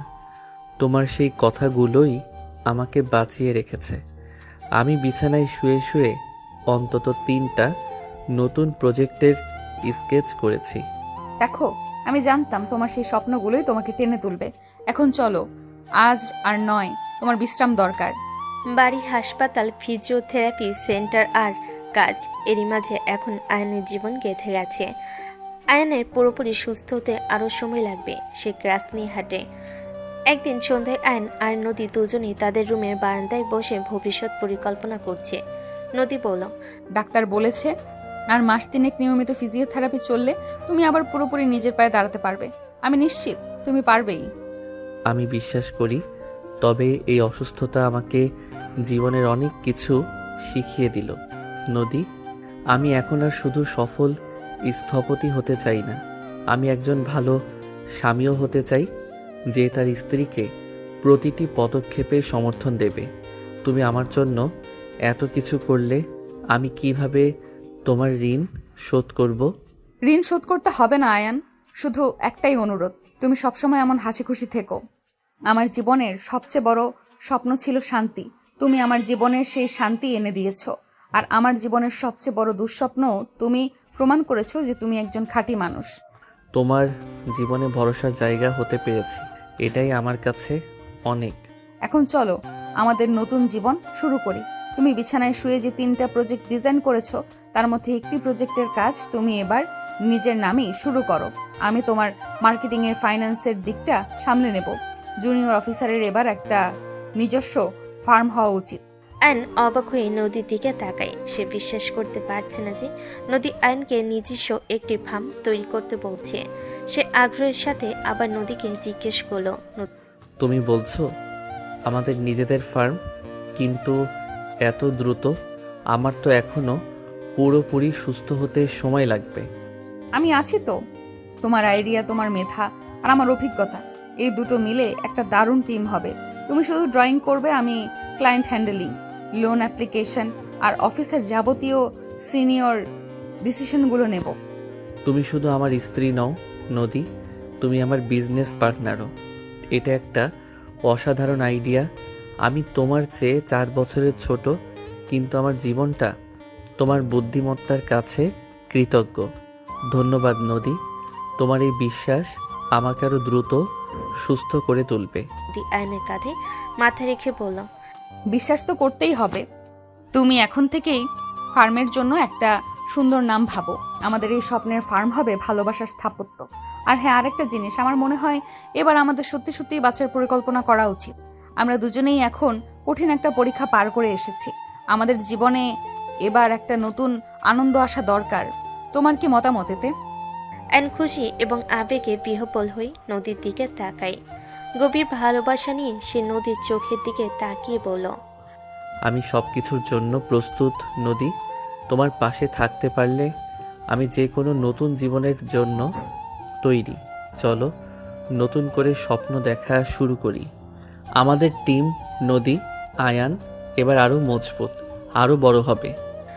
দীর্ঘ অসুস্থতা কাটিয়ে আয়ন কেবল শারীরিকভাবে নয়, মানসিকভাবেও সুস্থ হলো। দুজনেই মিশে গেল অনেক দিন পর। ভালোবাসার শতরূপ দেখতে শুরু করলো একে অপরের মাতাল করা স্পর্শে। এই ভালোবাসার ভাগ হয় না কখনো। অ্যান্ড এখন প্রায় সম্পূর্ণ সুস্থ। তাদের নতুন আর্কিটেক্ট ফার্ম এর কাজও শুরু হয়েছে। সেখানে আইন ডিজাইন করে আর নদী সিনিয়র পার্টনার হিসেবে বাইরের সব দায়িত্ব সামলায়। অসুস্থতার পর তাদের সম্পর্ক এখন আরও বেশি ঘনিষ্ঠ, যেখানে ভালোবাসা, শ্রদ্ধা আর নির্ভরতা মিশে আছে। তাদের বিয়ের প্রথম বার্ষিকী আসছে। নদী আইনের জন্য গোপনে এক বড় সারপ্রাইজের পরিকল্পনা করেছে। আইনের আর্কিটেক্ট ফার্মের নতুন অফিসের আজ প্রথম দিন ছিল। সন্ধ্যা 7টা। আইন সারাদিন কাজ করে ক্লান্ত। নদী তাকে জোর করে বাড়ি পাঠাতে চাইছে। সে আইনের কাঁধে হাত রেখে বলল, যাও, আর কাজ করতে হবে না জুনিয়র অফিসার। তোমার আজকে ডিউটি শেষ, কাল এসে বাকিটা করবে। সিনিয়র, তুমি এত কঠোর কেন? তুমিই তো বললে প্রথম প্রজেক্টটা ভালো করে শেষ করতে হবে। তাছাড়া তোমার পাশে থাকতে আমার ভালো লাগে। তুমি আমার কাজের সময়ও এমন সুন্দর করে হাসো, তাতে ক্লান্তি কোথায় যে উধাও হয়ে যায় খুঁজেই পাই না। অতিশয্য কম দেখাও। আমি জানি তুমি ক্লান্ত। আর তোমাকে একটা কথা বলি, তুমি যখন ডিজাইনে ডুবে থাকো তখন তোমার চোখ দুটো অন্যরকম উজ্জ্বল দেখায়। আমার তখন খুব ভালো লাগে। তবে হ্যাঁ, এখন যেতে হবে। আমি তোমাকে একটা বিশেষ ডিনার টেবিলে দেখতে চাই। নদীর কথাই আইন কৌতূহলী হয়ে উঠল। ভুরকুচকে সে নদীর দিকে তাকিয়ে বলল, বিশেষ ডিনার? কোথায়? আমাদের বাড়িতে নাকি বাইরে? আর আগামীকাল তো আমাদের অ্যানিভার্সারি, আজই কি সারপ্রাইজ দিচ্ছ? না না, আগামীকালের সারপ্রাইজ আগামীকালই পাবে। আজকেরটা সাধারণ ডিনার। কিন্তু হ্যাঁ, সেখানে একটা ছোট্ট আলোচনা সভা হবে। এখন যাও, বাসায় গিয়ে ফ্রেশ হও। আমি ওই ফাইলগুলো গুছিয়ে আসছি। আইন হেসে বাড়ি গেল। সে জানে নদী কিছু লুকাচ্ছে। পরের দিন তাদের বিয়ের প্রথম বার্ষিকী। আইন সারাদিন নদীর জন্য কেনা হীরের লকেটটি নিয়ে খুব নার্ভাস ছিল। সন্ধ্যায় সে যখন তৈরি হয়ে ডাইনিং হলে এলো, সে অবাক হয়ে গেল। ডাইনিং টেবিলটা ফুলে আর ক্যান্ডেলে সাজানো। মৃদু আলোয় বারান্দার পরিবেশটা একদম রোমান্টিক। নদী পরে আছে আইনের পছন্দের একটি নীল শাড়ি, যা সে 1 বছর আগে অফিস পার্টিতে পরেছিল। কিন্তু আসল সারপ্রাইজ টেবিলে নয়।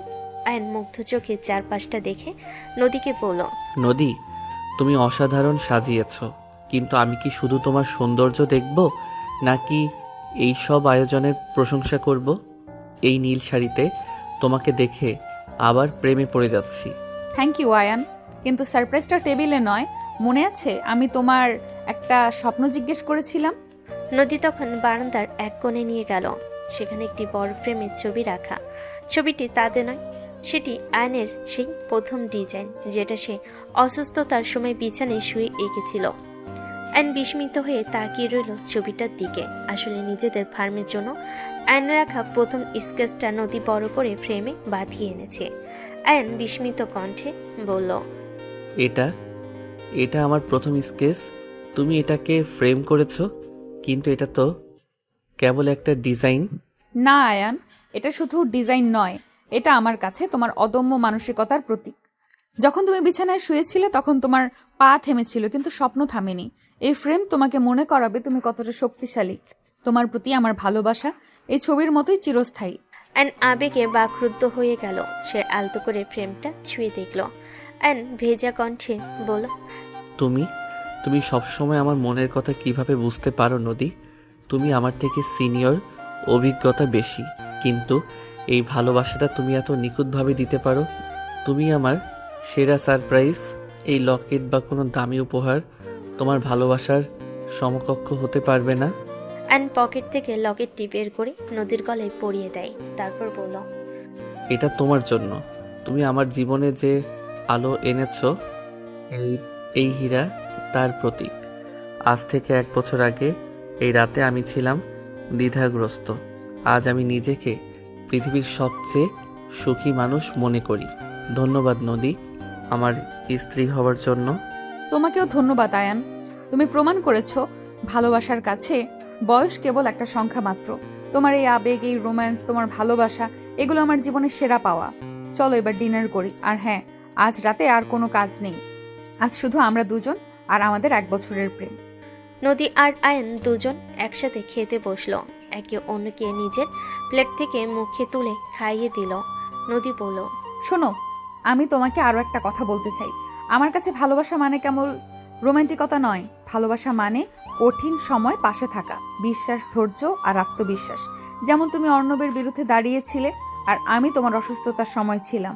আমাদের সম্পর্কটা এই কঠিন ভিত্তির উপর তৈরি।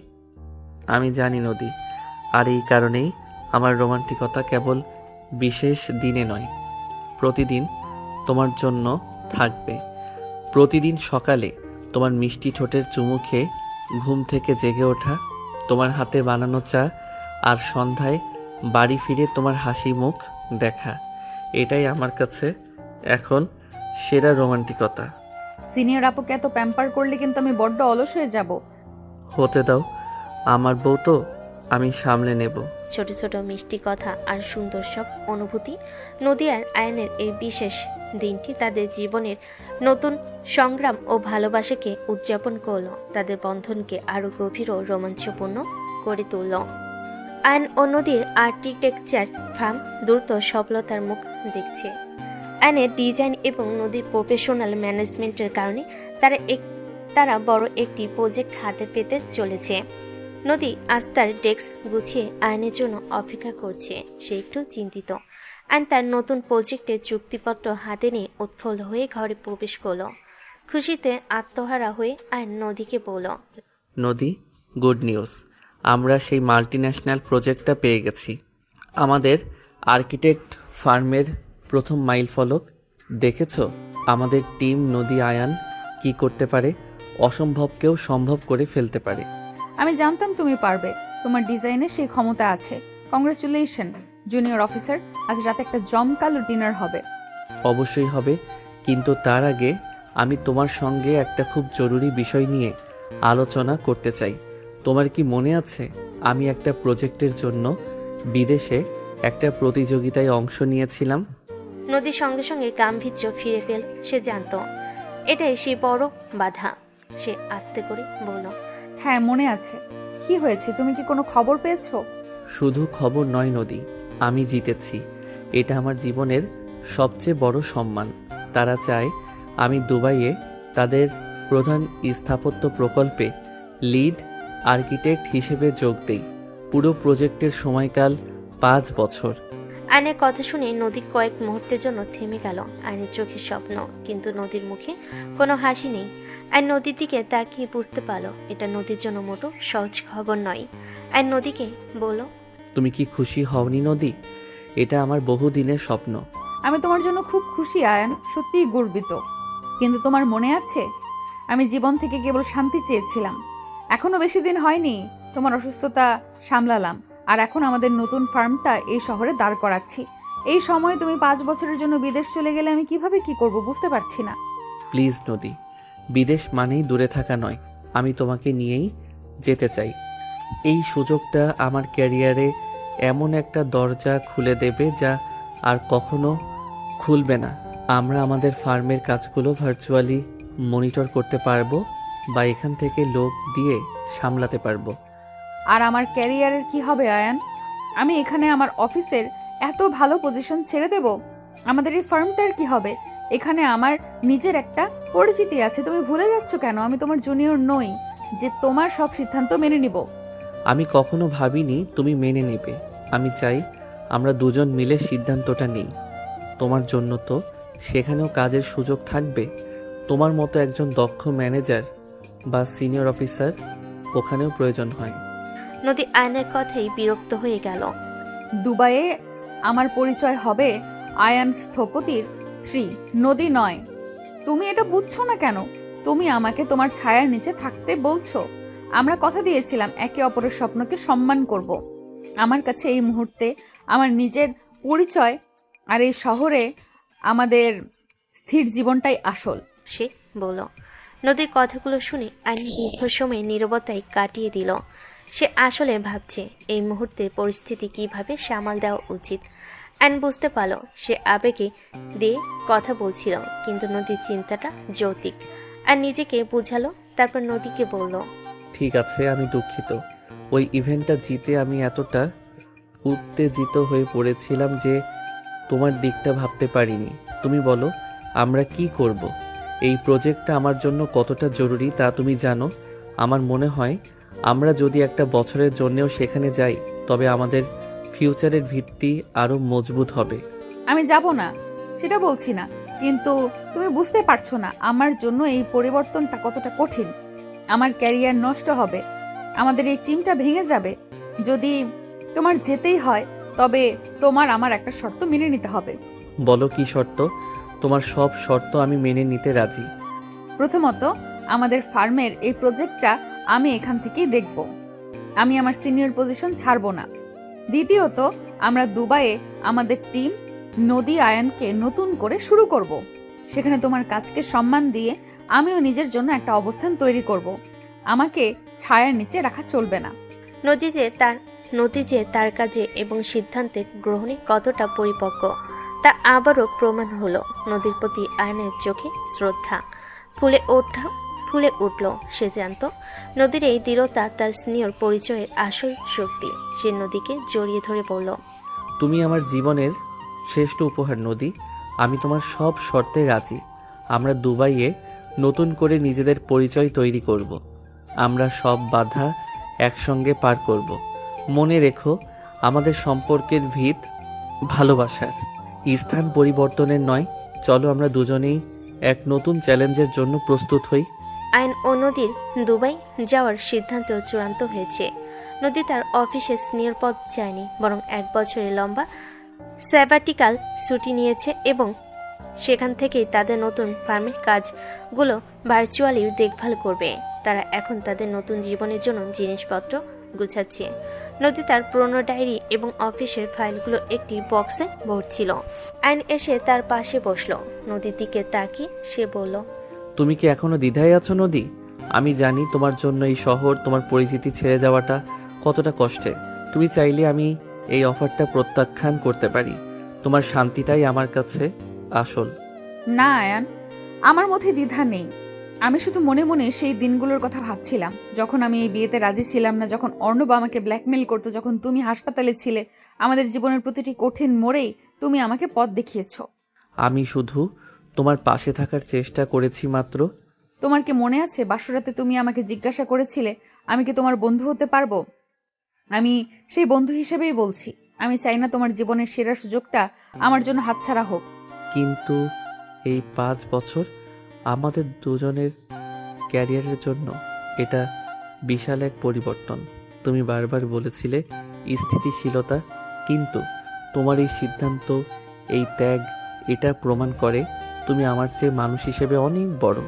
দেখো, তুমি আবার সেই জুনিয়র সিনিয়র নিয়ে কথা বাড়াচ্ছ। শোনো, আমাদের সম্পর্কটা এখন বয়স দিয়ে মাপা হয় না। আমাদের বন্ধনটা ভালোবাসা, বিশ্বাস আর ত্যাগের। তুমি আমার জন্য যে ত্যাগ করেছো, অর্ণবকে থামিয়ে দিয়ে আমি তার সামান্য অংশও করতে পারিনি। এখন আমি তোমার স্বপ্নের পাশে দাঁড়াবো।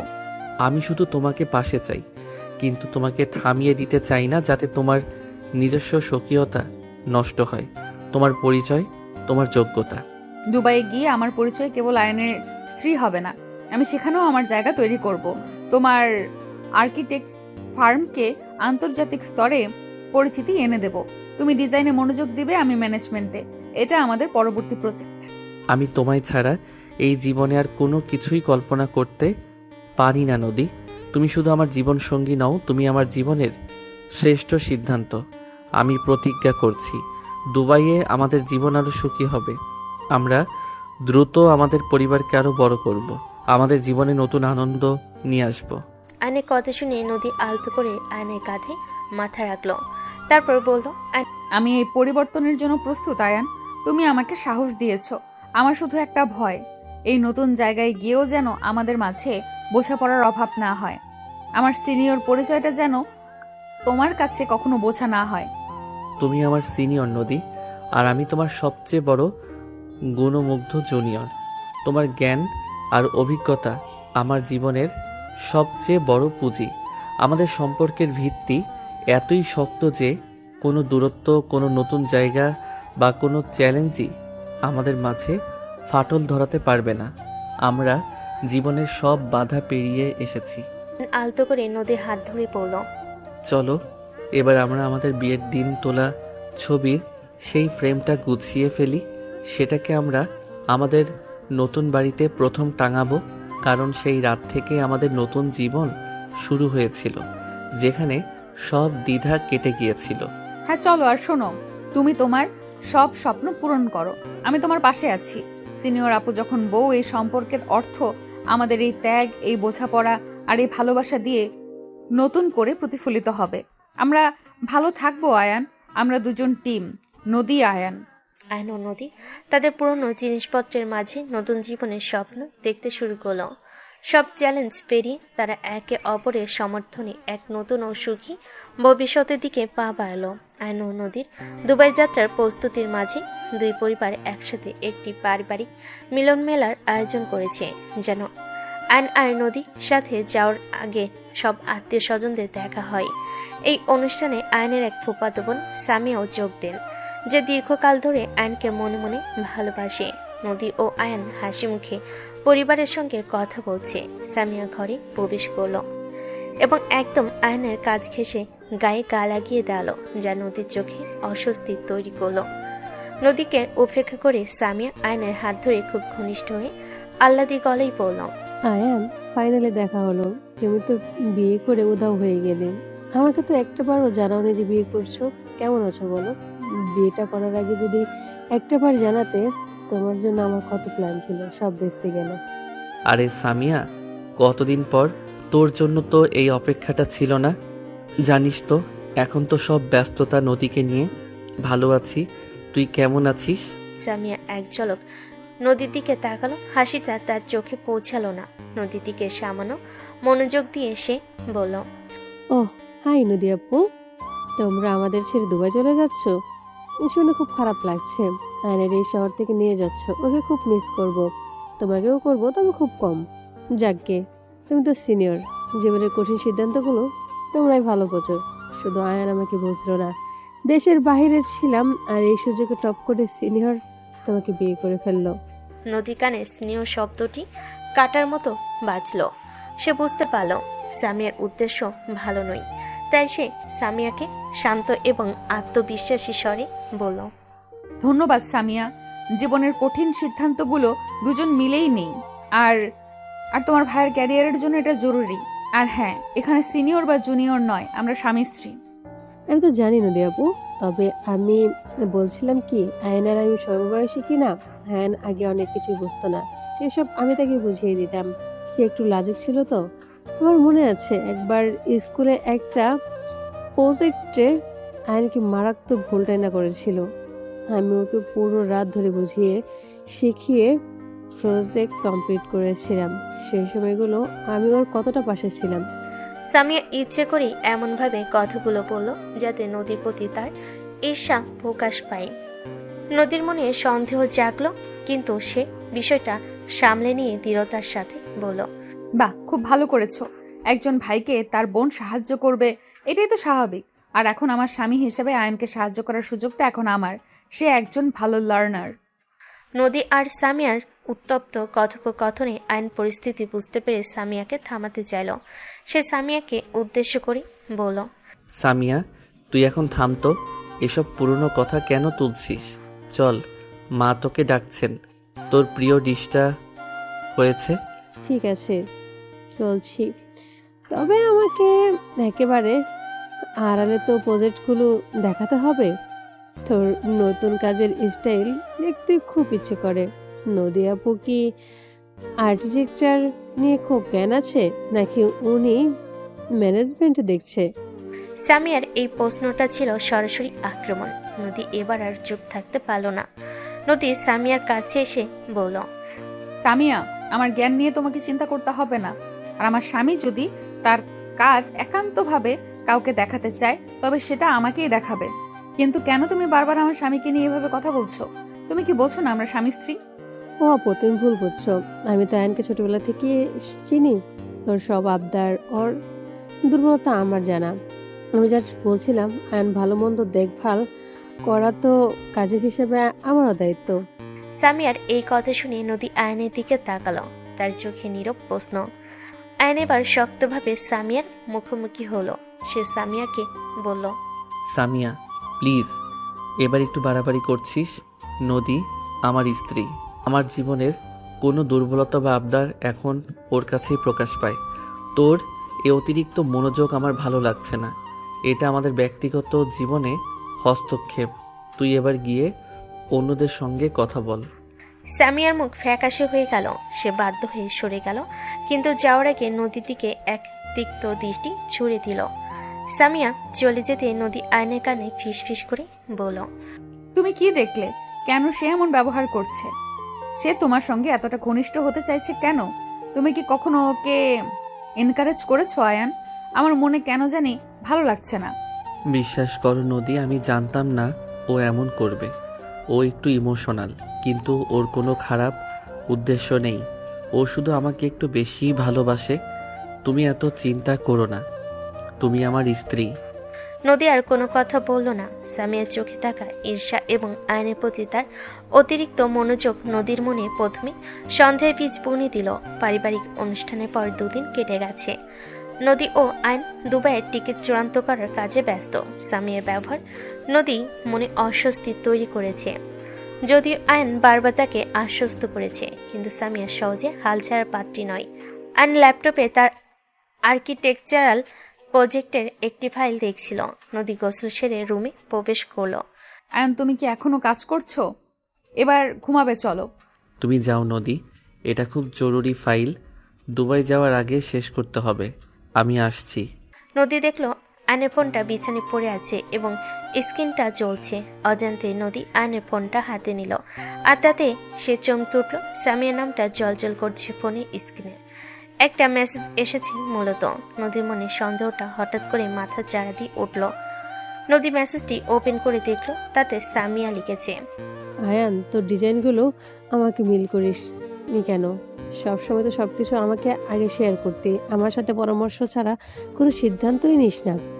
একান্তে কত সময় কাটিয়েছি আমরা, সব ভুলে যাস না। তোকে তো বলেছিলাম তোর সব স্বপ্ন শুধু আমার সঙ্গে শেয়ার করিস, নদী আপুর কাছে সব বলিস না। সেটা তোর ব্যাক গাইডেড নয়, সে আমাদের ইমোশন বুঝবেন। মেসেজটা পড়ে নদী যেন মুহূর্তেই জমে গেল। আয়নের এই গোপন প্রজেক্টের কথা, আরো অনেক কথাই সামিয়া জানতো, অথচ আয়ন কখনো তাকে বলেনি যে সামিয়ার সাথে আয়ন এত কিছু শেয়ার করে। সামিয়া তাহলে এত গুরুত্বপূর্ণ? আর এই সামিয়া কি বললো? একান্তে কত সময় কাটিয়েছে, মানে কি বলতে চাইছে সামিয়া? আর সামিয়া কেন তার স্বামীকে তার কাছে কিছু গোপন রাখতে বলছে? নদী এই প্রথম মেজাজ হারিয়ে ফেলল।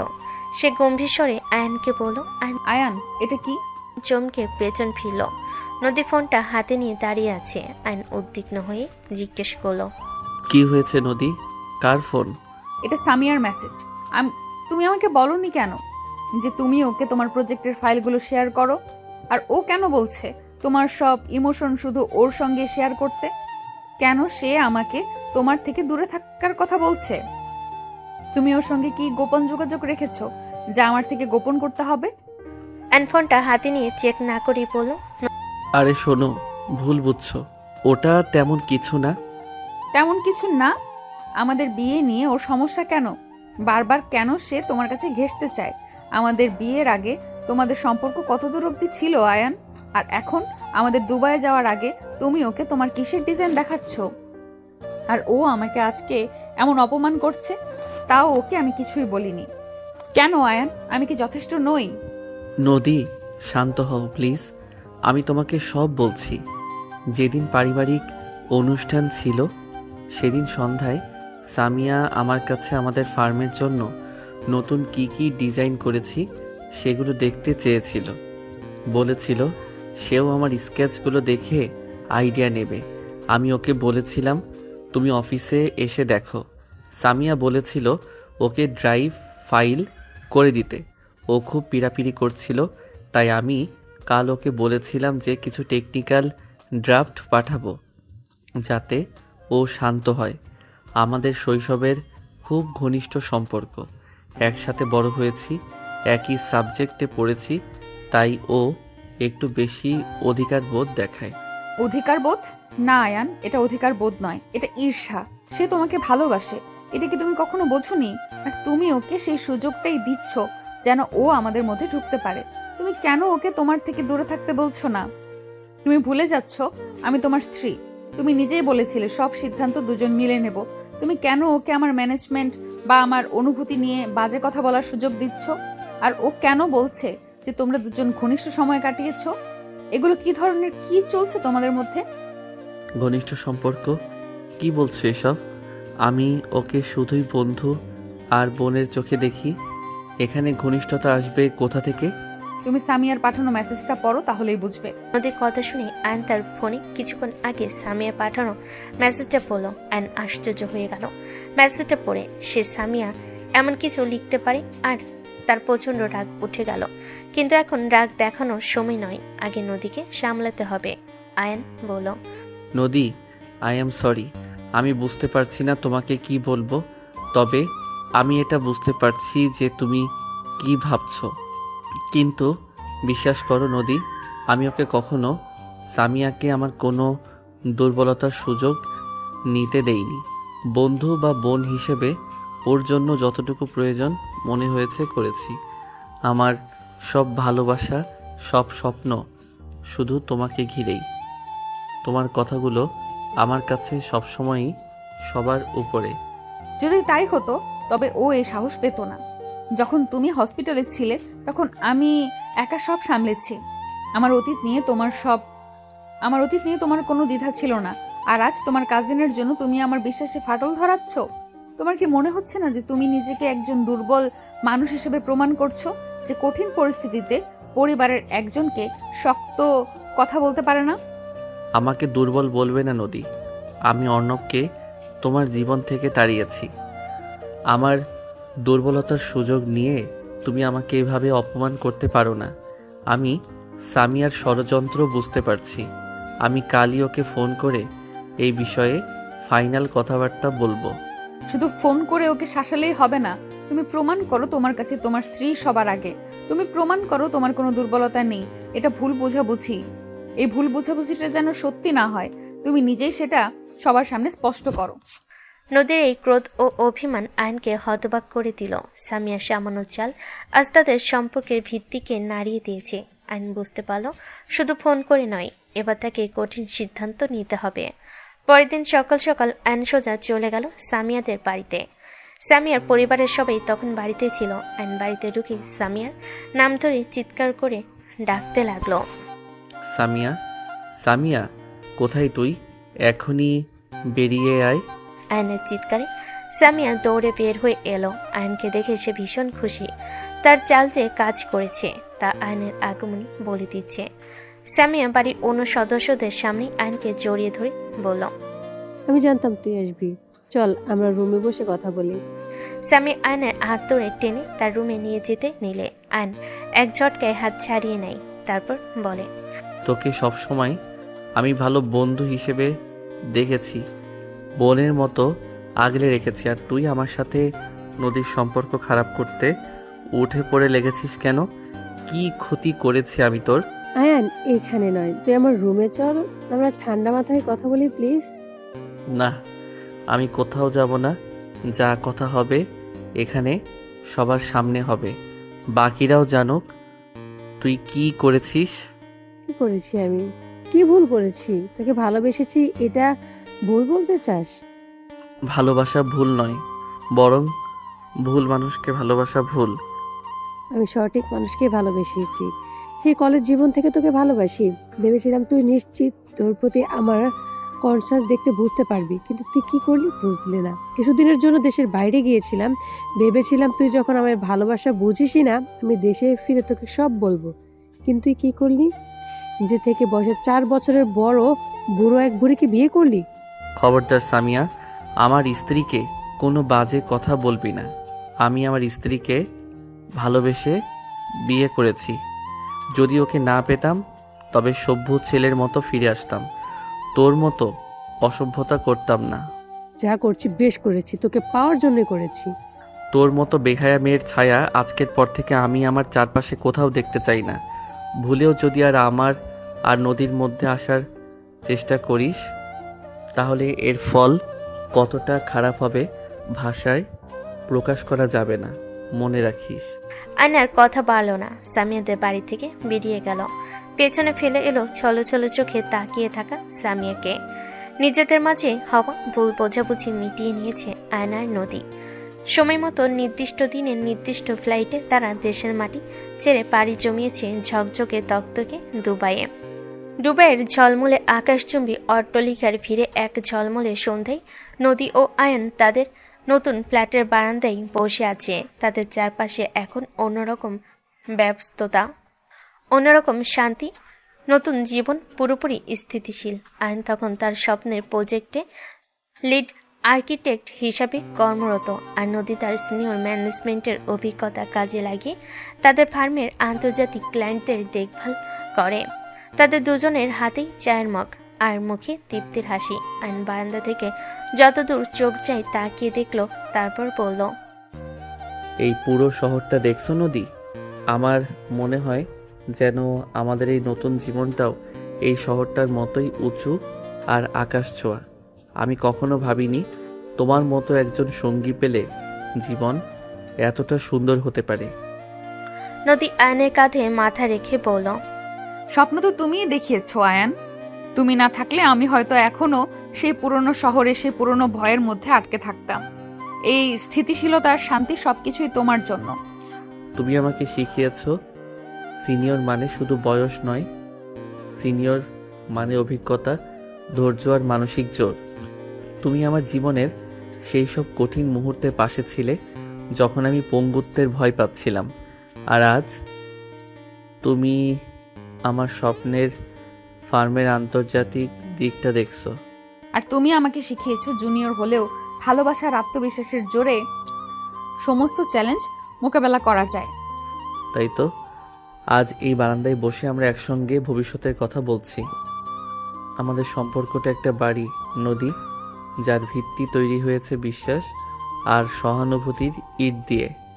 আমরা দুজন এই বাড়ির স্থপতি। নদী হঠাৎ আয়নের হাত ধরে তার চোখে এক অন্যরকম আনন্দ। নদী একটা ভালো সংবাদ দিতে চায় আয়নকে, কিন্তু কিভাবে বলবে বুঝতে পারছে না। তার লজ্জাও লাগছে, কিন্তু আয়নকে না বলে থাকতেও পারছে না। সবশেষে মনে সাহস সঞ্চয় করে সে আয়নকে বলল, শোনো, আমি তোমাকে আরও একটা কথা বলতে চাই। আমি এখানে এসে ডাক্তারের সঙ্গে কথা বলেছি, আর আমাদের সব রিপোর্ট ভালো এসেছে। আমার মনে হয় আমার জীবনে এবার আরও বড় একজন সদস্যকে স্বাগতম জানানোর সময় ঘনিয়ে এসেছে। আয়নের চোখ মুহূর্তের মধ্যেই উত্তেজনা এবং আনন্দে খেলে গেল। আয়নও উঠে দাঁড়িয়ে আবেগে নদীকে জড়িয়ে ধরে বলল, তুমি সত্যি বলছো নদী? আমরা বাবা মা হচ্ছি? ওহ নদী, এটা আমার জীবনের সেরা উপহার, সেরা খবর। হ্যাঁ আয়ান, আমাদের টিম নদী আয়ান এবার 3 জনের হতে চলেছে। আমাদের সন্তান যখন বড় হবে তাকে আমরা শোনাবো কিভাবে তার সিনিয়র মা আর জুনিয়র বাবা সব বাধা পেরিয়ে এক সুখী সংসার গড়ে তুলেছে। আয়ন আলতো করে নদীর কপালে চুমু খেলো, তার ঠোঁটে সেই দিনের দৃঢ়তা আর চোখে আজকের প্রেম। আয়ন বলল, আমি প্রস্তুত নদী, তোমার পাশে বসতে পারলে আমি যে কোনো নতুন জীবনের জন্য প্রস্তুত। আমাদের ভালোবাসা প্রমাণ করেছে সিনিয়র আপু যখন বউ হয় তখন সেই সম্পর্ক কেবল বয়সের ফ্রেমে নয়, অভিজ্ঞতার শক্তিতেই টিকে থাকে। আয়ান আর নদী দুজন একসঙ্গে দিগন্তের দিকে তাকিয়ে হাসল। তাদের জীবনে আর কোনো ভয় নেই, শুধু আছে এক নতুন জীবনের আগমনের আনন্দ আর ভালোবাসার অঙ্গীকার।